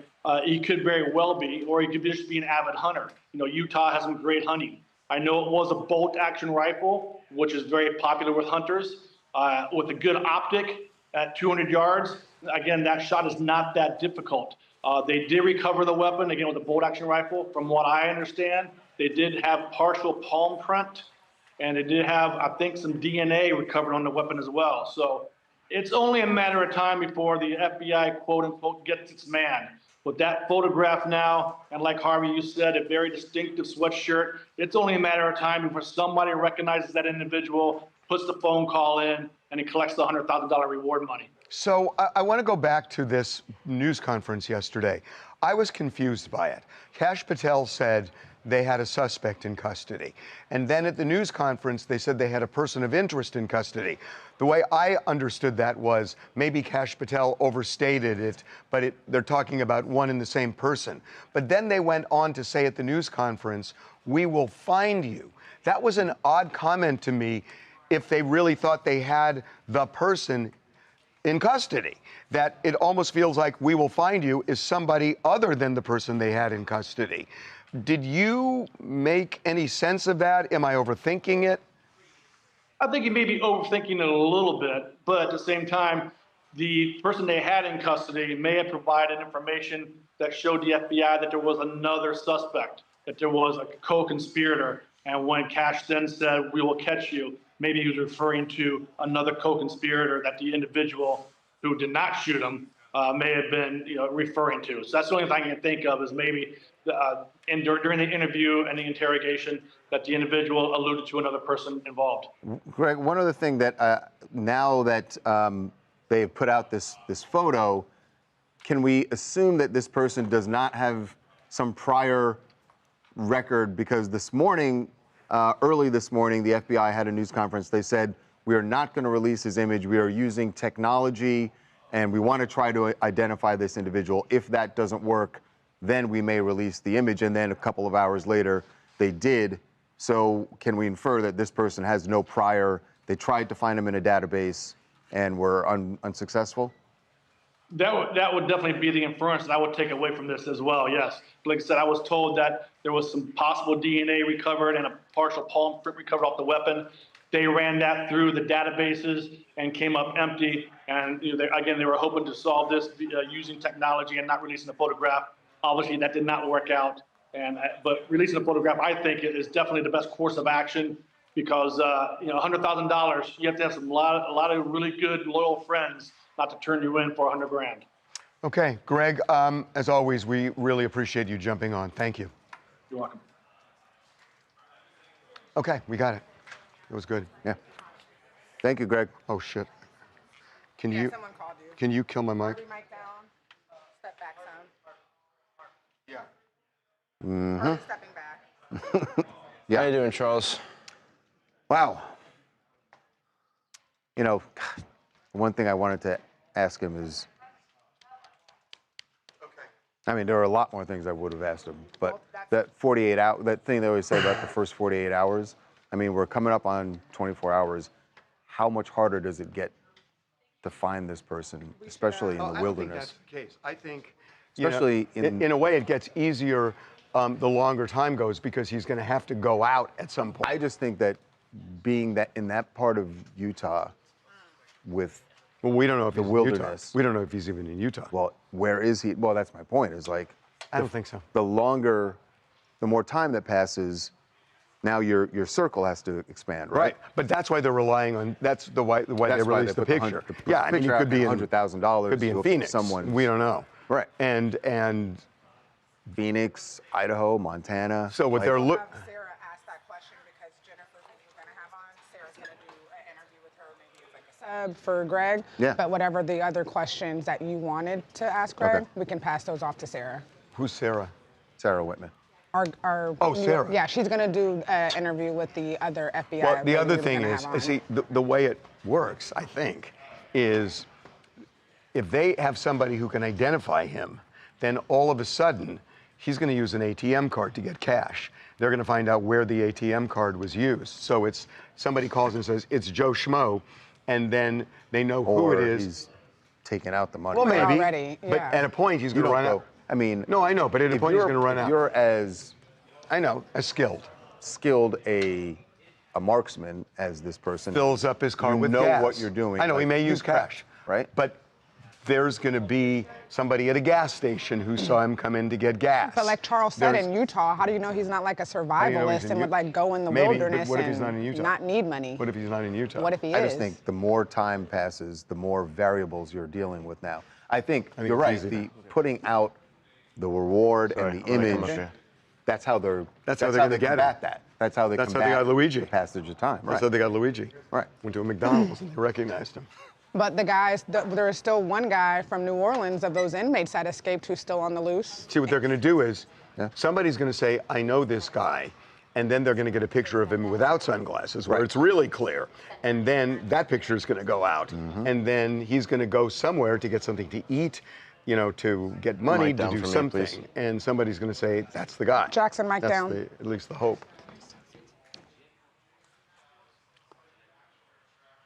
Someone said a pro wouldn't have left the gun behind or their fingerprints. They found an arm print, a forearm Left print. the gun behind though in a wooded area, right? So It's like bunker type thing, maybe. doesn't mean he doesn't have other weapons on him.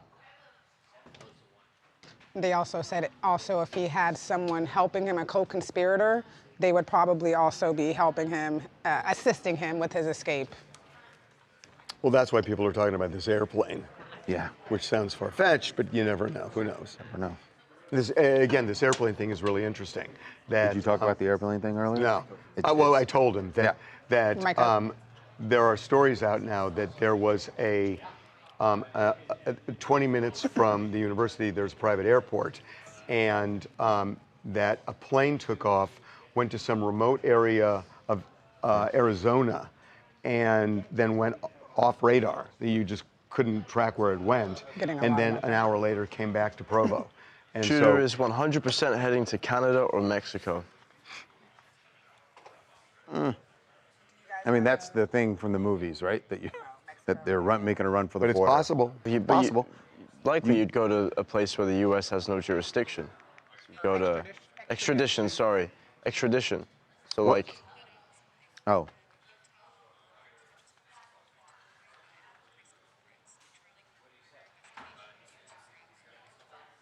Oh, so there was a news conference Matt Finn. scheduled. For Matt Finn did it? Yeah. Yeah. You want to get Matt on? That it was. So they were supposed to have a news conference at 12:45, which is a half hour from now.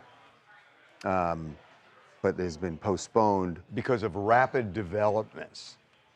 Rapid developments to me Usually sounds means like they're onto this guy. They're onto something, right?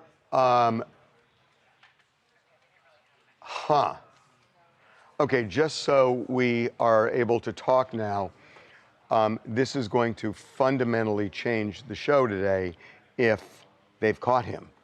Yes. It'll change the full interview we just did. And well, certainly the A block it's going to change. We would have to We may have to do A live. do a live A and you have another. Why don't we get another maybe guest. Matt? Maybe Matt. Although Matt Well, may he's be in the gonna be middle of the doing- interview. He's going to The press conference, and he's going to be doing a live Right, shot. right. Why But don't depending on when it happens, what time is the other FBI, woman we were going to have originally. She can do later for sure. Well, why don't you call Greg and say, it's possible, we don't know if they've caught him, and if she'll do it again. We'll definitely have FBI. Okay, but so we'll have we may do it live, is what we're saying. We may do it at noon. Neither one will be perfect on live. They're great for TV. They've done plenty of TV. Well, get one of them locked right now. Well, we don't know what time it was. Yeah. Well, no. No, just explain to them that for noon we may do a live shot. We should say, because we've got 12:04. We want him up. Right. So just to be fair, then, if it's going to be 12, then I should probably call Greg back. Yeah. Call Greg back. Yeah. Okay, we need to get D done quickly. Okay. Trump award in medal free. Okay. And how are we building that out? I forgot. So we'll set up that 9/11. Oh, wait a minute. The news conference was at 12. It was going to be. Oh, so it's postponed. Utah. So we may not know anything. It's supposed to be 12:45 Utah, right? Was that Mountain Time? Right. No, 12:45 Utah. You would have said. No, but what I'm saying is that's 11:45 our time. So if they've postponed it, we're not going to know at noon probably what the deal is. Probably not. So we're probably not going to do it unless something happens. Unless something happens between now and then. Right. The point is we need to get as much done as possible, so we have that flexibility. Let's get D done. But how are we building D out again? D is 9/11. It's the anniversary of 9/11. President was at the Pentagon this morning. He opened his remarks with an announcement about Charlie Kirk. But how are we building Charlie out? And then he'll talk about it. He talks about that they're going to have it at some date and there's going to be a huge crowd. And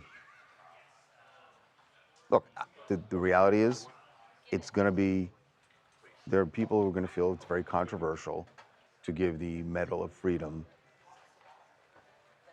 to someone who espoused the beliefs, some of Charlie Kirk's beliefs. I don't know. Who's doing this? Babcock, do you want him to stand up or do you want to go over? Stand up.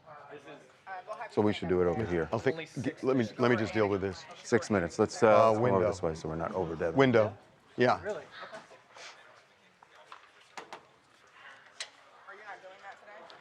Okay. Get 3. What are we doing? No, we're not. 3 of them. No, we're not. Yeah. What are we doing? All right, here we go. We're going, Babcock's going to be. Okay, got it. He was joining us. Oh. So wait a minute. So this is D1. What's D2? Well, all of D? Got it. Okay. Okay, here we go.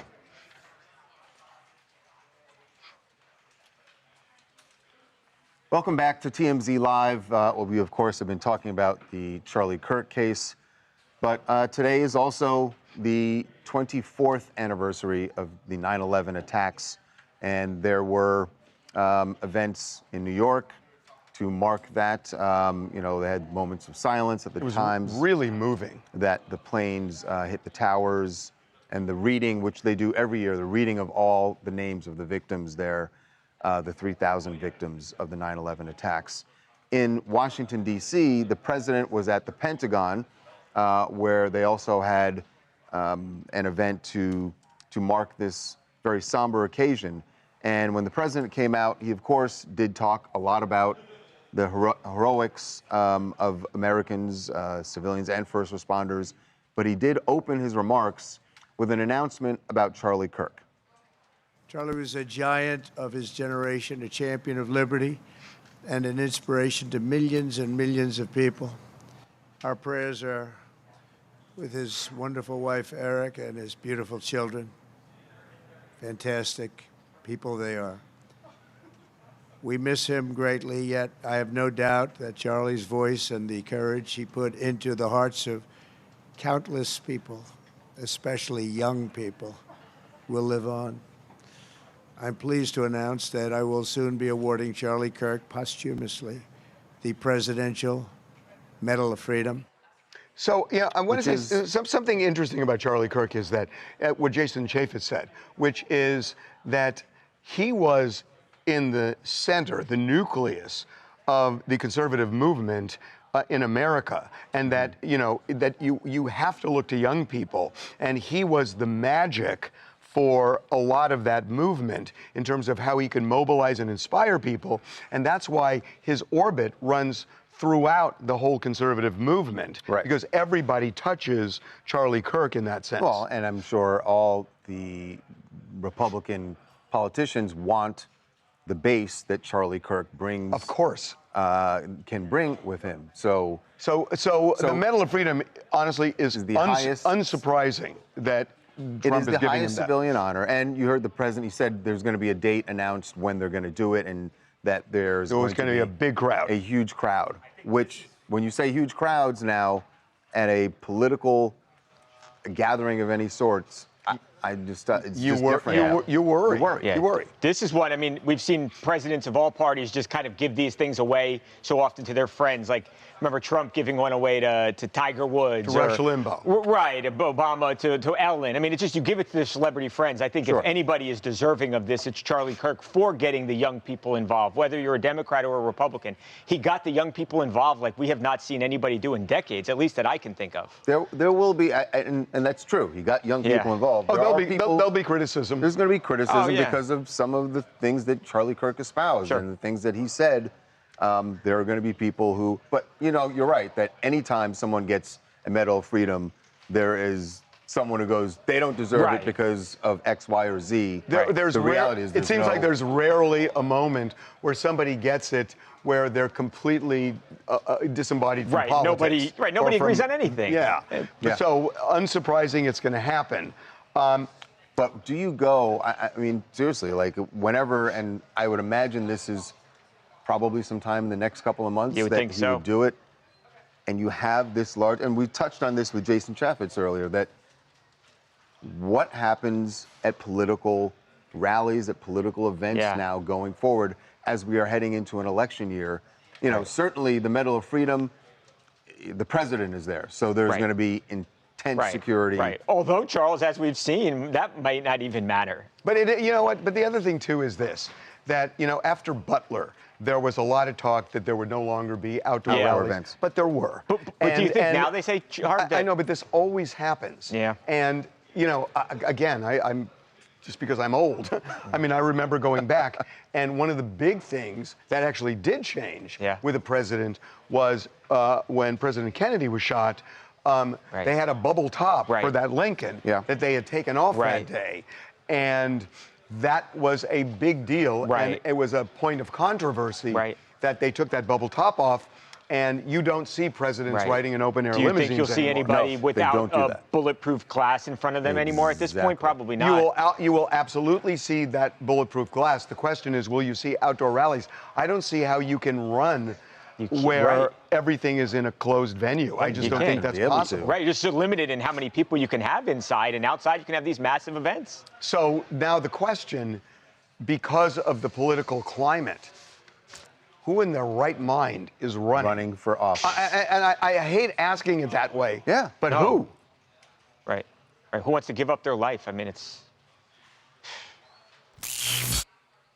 Hi, my name is Larissa, and I'm currently located in Provo, Utah.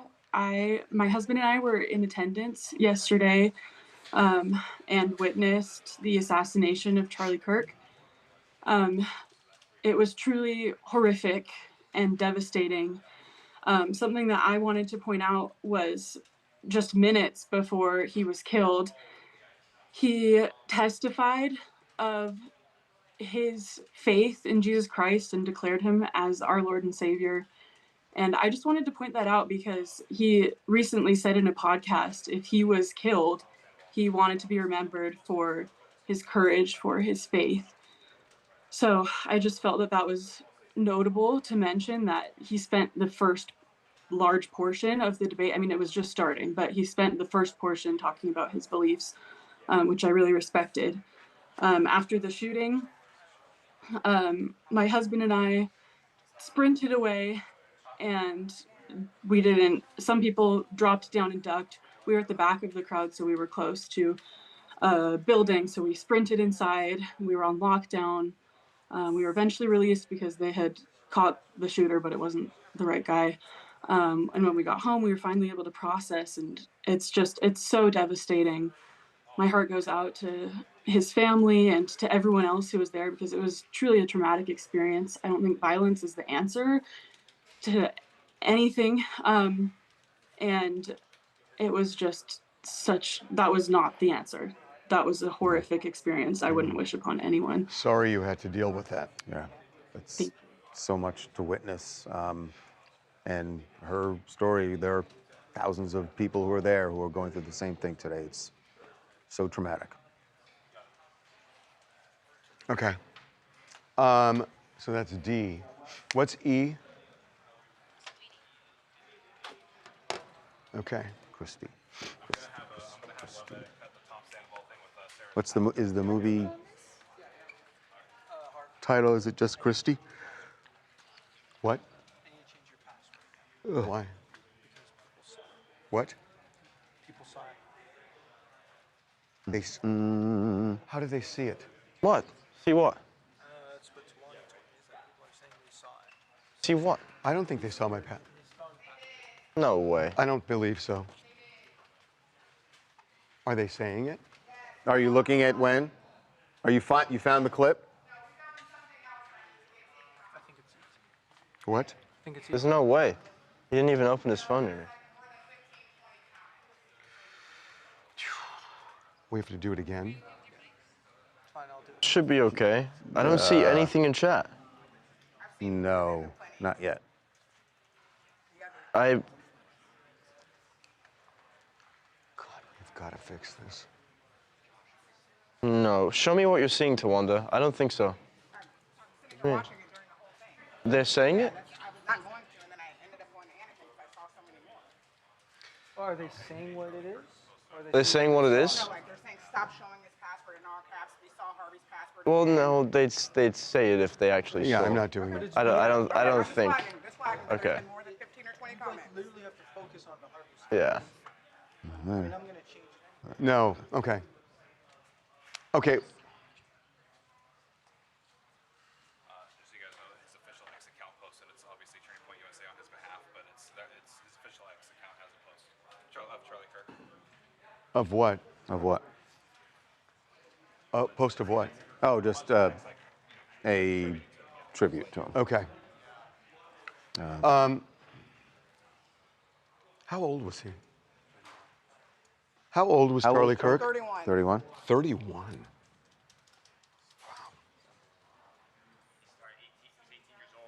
Yeah, yeah.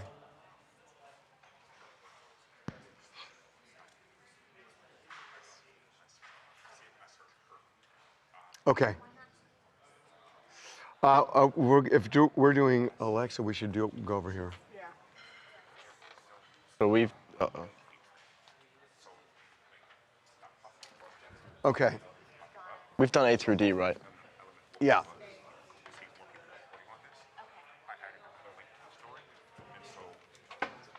Yeah. Okay. I'll do it this way. I'll step out.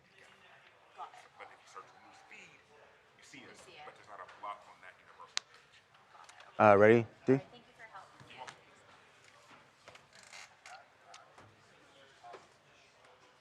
Well, Sydney Sweeney fans might not recognize Sydney Sweeney in her next movie. We'd seen some of the photos when she was shooting this movie, Christy. About boxer Christy Martin. Right, she's playing the boxer Christy Martin. The first trailer is out now, and yes, she is almost unrecognizable. But also, it feels like one of those movies where they're aiming for this to be something the Academy takes a closer look at. Oh, I got something to say about that because I got some recon. Oh, okay. Well, here's just a little bit of Sydney Sweeney in Christy. You the world champion right now. You think you what makes the world turn. But one day you're gonna wake up and realize that it turns just fine without you.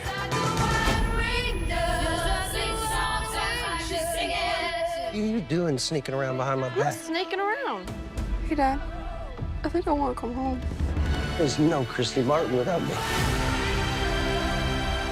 I need help, Mama. He's angry at me all the time. Oh, crap. Christy. You sound crazy. If you leave me, I'll kill you. So she, got a huge standing ovation at the Toronto Film Festival. I talked to somebody before that was shown at the festival, and it had been shown selectively to various people, some of whom were connected with the Motion Picture Academy, and they were saying flat out that this was absolutely an Oscar contender. Worthy. Her performance was Oscar worthy, and that matters, the way that was received. It apparently tested off the charts, 90%, and they have high hopes, not just for the movie doing well, but this could be transformative for Sydney Sweeney. I have to say, when you said that about a week or so ago, I was like, okay, we'll see. But after watching this trailer today, I'm kind of convinced. I didn't think Sydney Sweeney was going to be able to pull it off, honestly. She's kind of usually played a ditzy character, but this got me. We know this is what actors do, right? You take the role where you don't look anything like yourself, right? Where you're, Margot Robbie and I, Tonya. There have been, exactly, there have been so many critics of Sydney Sweeney who have said, she's nothing but her boobs, right? That's it's all about all the roles. Not a good actress. Not a great actress. Right. It's all about her sex appeal.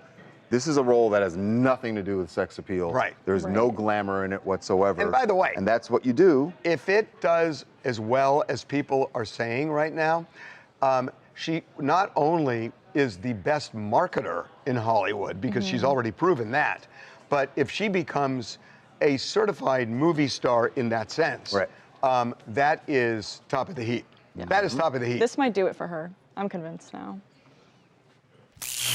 My name is Nolan. I'm in New York City. I think this is the perfect moment for Sydney Sweeney, considering all the backlash that she got for the American Eagle campaign. I think that this could be the perfect moment to just knock that all out the way. I do think unpopular opinion, and I'm gonna get a lot of flack for this, but I'm a huge fan of Sydney Sweeney on Euphoria, so I think that this is the perfect role for her to knock out. By the way, I would not, I think you're looking at American Eagle wrong. There are no regrets that she did American Eagle. American Eagle raised her Q rating. Oh, did wonders for her marketability. Yes, there were people who were found it controversial. Which is exactly what American Eagle wanted. Raises your Q rating. Right. Okay. No one's talking about the movie that she has coming out on Christmas Day. And I'm so sad about it because I cannot wait to see it. Do you even know what it's called? No. Yeah, I've never heard of course. The Housemaid with Amanda Seyfried is in it. Yeah, we love her. It's going to be so good, and no one's talking about it. Remember when we got the pictures of her with that 13-year-old girl at the basketball game? She was courtside with a 12-year-old, and they were having a good time. It's her co-star from this movie that's going to come out on Christmas Day. And to have a Christmas Day movie, it's a big thing. Yeah, of course. Yeah. A lot of people in chat are regulars, core audience. Dropping a lot of hearts. Hearts? Yep. About Sydney? Just showing love. No, for us. Showing love to us. Oh, a lot of people spamming love for TMZ. The Christmas Thank you guys. Day we movie is called appreciate The it. Thank you Housemaid. so much. We love you guys too. Thank you. We need some good energy. Right, Harvey? Right, Jackson. Right. They said you'll still look a little sick from yesterday. Are you country- feeling better? No, I feel better. The country needs it more than we do. I know We I were feel wondering better. if you're feeling better. Thank you. I think that's me. Who are we doing? Devin.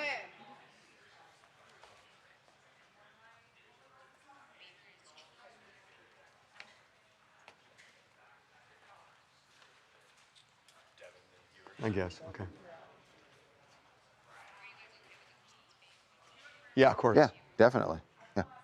Speaking of, we have gotten a lot of questions about the video where it shows the two guys in the back doing what people... We don't know. Nothing. Oh, the people doing the hands, their hand signals. Who knows? Who knows? The reason I doubt that is the FBI has seen all of that. It would, maybe... I want to find out what those individuals... Something's happened. Something big has happened that the FBI when it's one thing to delay a news conference, which they did yesterday. It's another thing to say fast-moving developments. Rapidly changing developments, yeah. That's the big deal. Something big is happening. And we don't know when they're going to come out. We should be prepared to redo the show. Yep, we are. Yeah. We'll be prepared. You're going to do no floor on this, so we can keep This going? was at, they were at Skims where? In LA? Okay. Harvey, is your mind constantly running? Is it always running? Someone says it looks like it's always running. They can see it in your eyes. Yeah, it's a curse. And a blessing. It's such a curse. It's always Edison's going. 8 years old. Do you sleep well? Do you turn it off when you go to sleep? I mean, with the help of several medicated. Medication. Yeah. Heard. I mean, I've got a huge sleeping issue. Same. I can't stay asleep like for more than 2 hours. I But just it wake started, up. but mine started just Recently? business, that I was flying back and forth from New York every 3 days for 2 years. Well, duh. Your body, And yeah, that's crazy. it just screwed me up royally. Man, that was I mean, you were. No, I was when you sleeping. Oh, that's I when was you're sleeping fine. Yeah. No, I get. And- When your sleep got We gotta screwed go. up. Yeah. I thought you meant that's when your mind got screwed up. I was like, no, that happened longer. Yeah, no, that's. Are you guys ready? Okay, are we ready? Let's go. Yep. Let's do it. Okay. Got it. Okay. Here we go. Oh, to live the life of Neo. What a dream. Oh, boy. What a dream. Or maybe a nightmare. Boy, you could just read Charles's mind Or there. maybe a nightmare. Listen, a few years ago, we started seeing Neo out with, I think it started with 3. Maybe it was only 2. I think it was 2. We started with 2. It's sort of like potato girlfriends. chips. He had 2 girlfriends. Once you have 2, well, you got to have 3. Yesterday, we saw him out in LA. Picked up on a another little shopping trip. He's got 4 girlfriends So he's now. got this polyamorous thing going. Yes. And it is fascinating. I don't know how he makes it work. I don't know how they make it work. But here's what they told us that they were, by the way, out on a shopping spree. A Skims shopping They went spree. to Skims to buy some lingerie. But here's what they had to say about their relationship. Thank you. Great to see you. You too, love. Oh, great. I wanted to ask you, I know a lot of people are always curious about your lifestyle. Would you ever, take it to like the reality TV scope, Absolutely. Another one? Nah, I'm good on that. No. Your reality is your reality. Indeed. This is your life. My life is I a know. movie as What- is. I'm good. I don't need to worry. What's the latest with you and the ladies? Is it still 4 or what's the next thing? 1, 2, 3, 4. Yeah. Still 4. I know. I see 1 feet. What does the future look like for all of you guys right now? Bright. What about taking it to the next step? Well, I don't know what the next step is. She was trying to say, Jordan was trying to say marriage. Like, would you marry one or...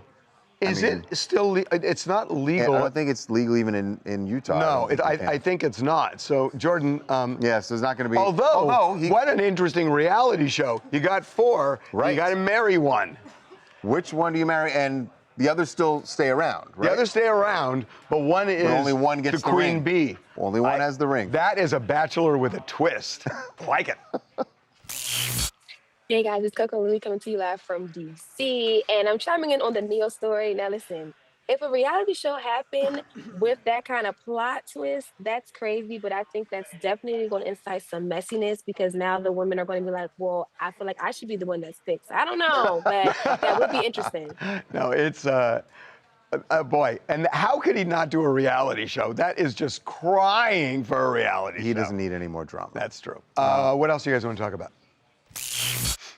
This is Nick from Philadelphia. Charlie Kirk did not deserve to die expressing his right to free speech. I feel for his kids. My biggest fear as a dad is leaving my kid behind. But the hypocrisy coming out of the White House is dividing the country even more. The White House was not this enraged when Minnesota State Representative Melissa Hortman and her husband died. Trump did not fly flags at half-staff, nor did he make an official statement. The hypocrisy has to stop, and we all have to come together about sensible gun control so this stops.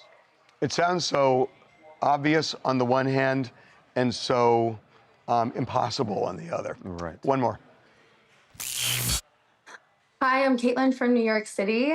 This is such a nuanced topic of discussion, and it's very unfortunate that we have to worry about political acts of violence, and I don't ever condone them. However, it's unfortunate that a lot of what Charlie Kirk said and stood for at the end of the day was kind of related to violence and promoting guns. And he completely, I feel like, misrepresented gun violence in America. And as a queer woman myself, you know, I have to say, he thought queer people should be stoned to death. Like, it's just so hard to kind of pick a side when there feels like there's no side on this. This is what you are going through is what we were saying yesterday about the First Amendment, right? That you clearly find much of Charlie Kirk's beliefs abhorrent, but the First Amendment means you support his right to say them.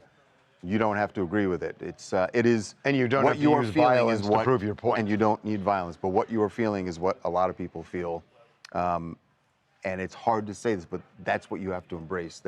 That person you disagree with, vehemently disagree with, has their right to say it. In a democracy. In a democracy, as long as that remains. Okay. And what's G? Bieber? Let's get to that then. That doesn't feel right. What? Doesn't feel right. Yeah, kind of. I mean, I don't know. You could say the.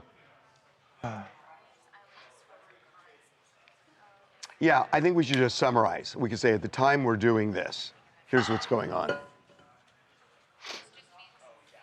Yeah, we're going to redo G. And we're going to redo A. Yeah, let's do that. Here we go. Latest on assassin search.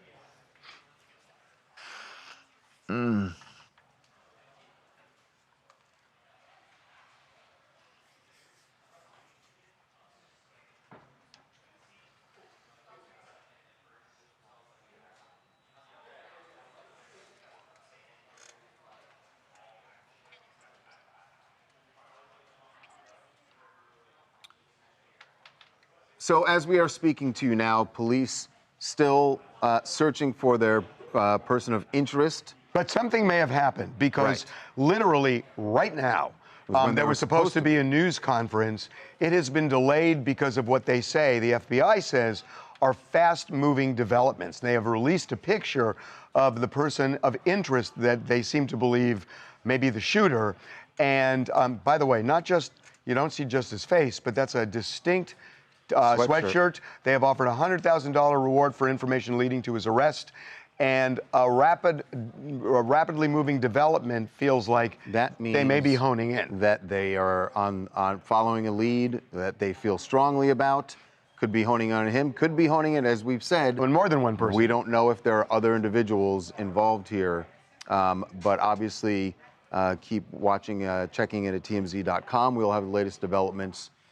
And, you know, this is a tense time for our country. So, very. Okay. Okay, Thanks guys. everyone for joining in today. Obviously, we had to taper down the stream a little bit today with polls and whatnot, given the circumstances. But in the coming days, hopefully, that stuff will come back. Yep. Okay, we'll see you guys. See you guys later.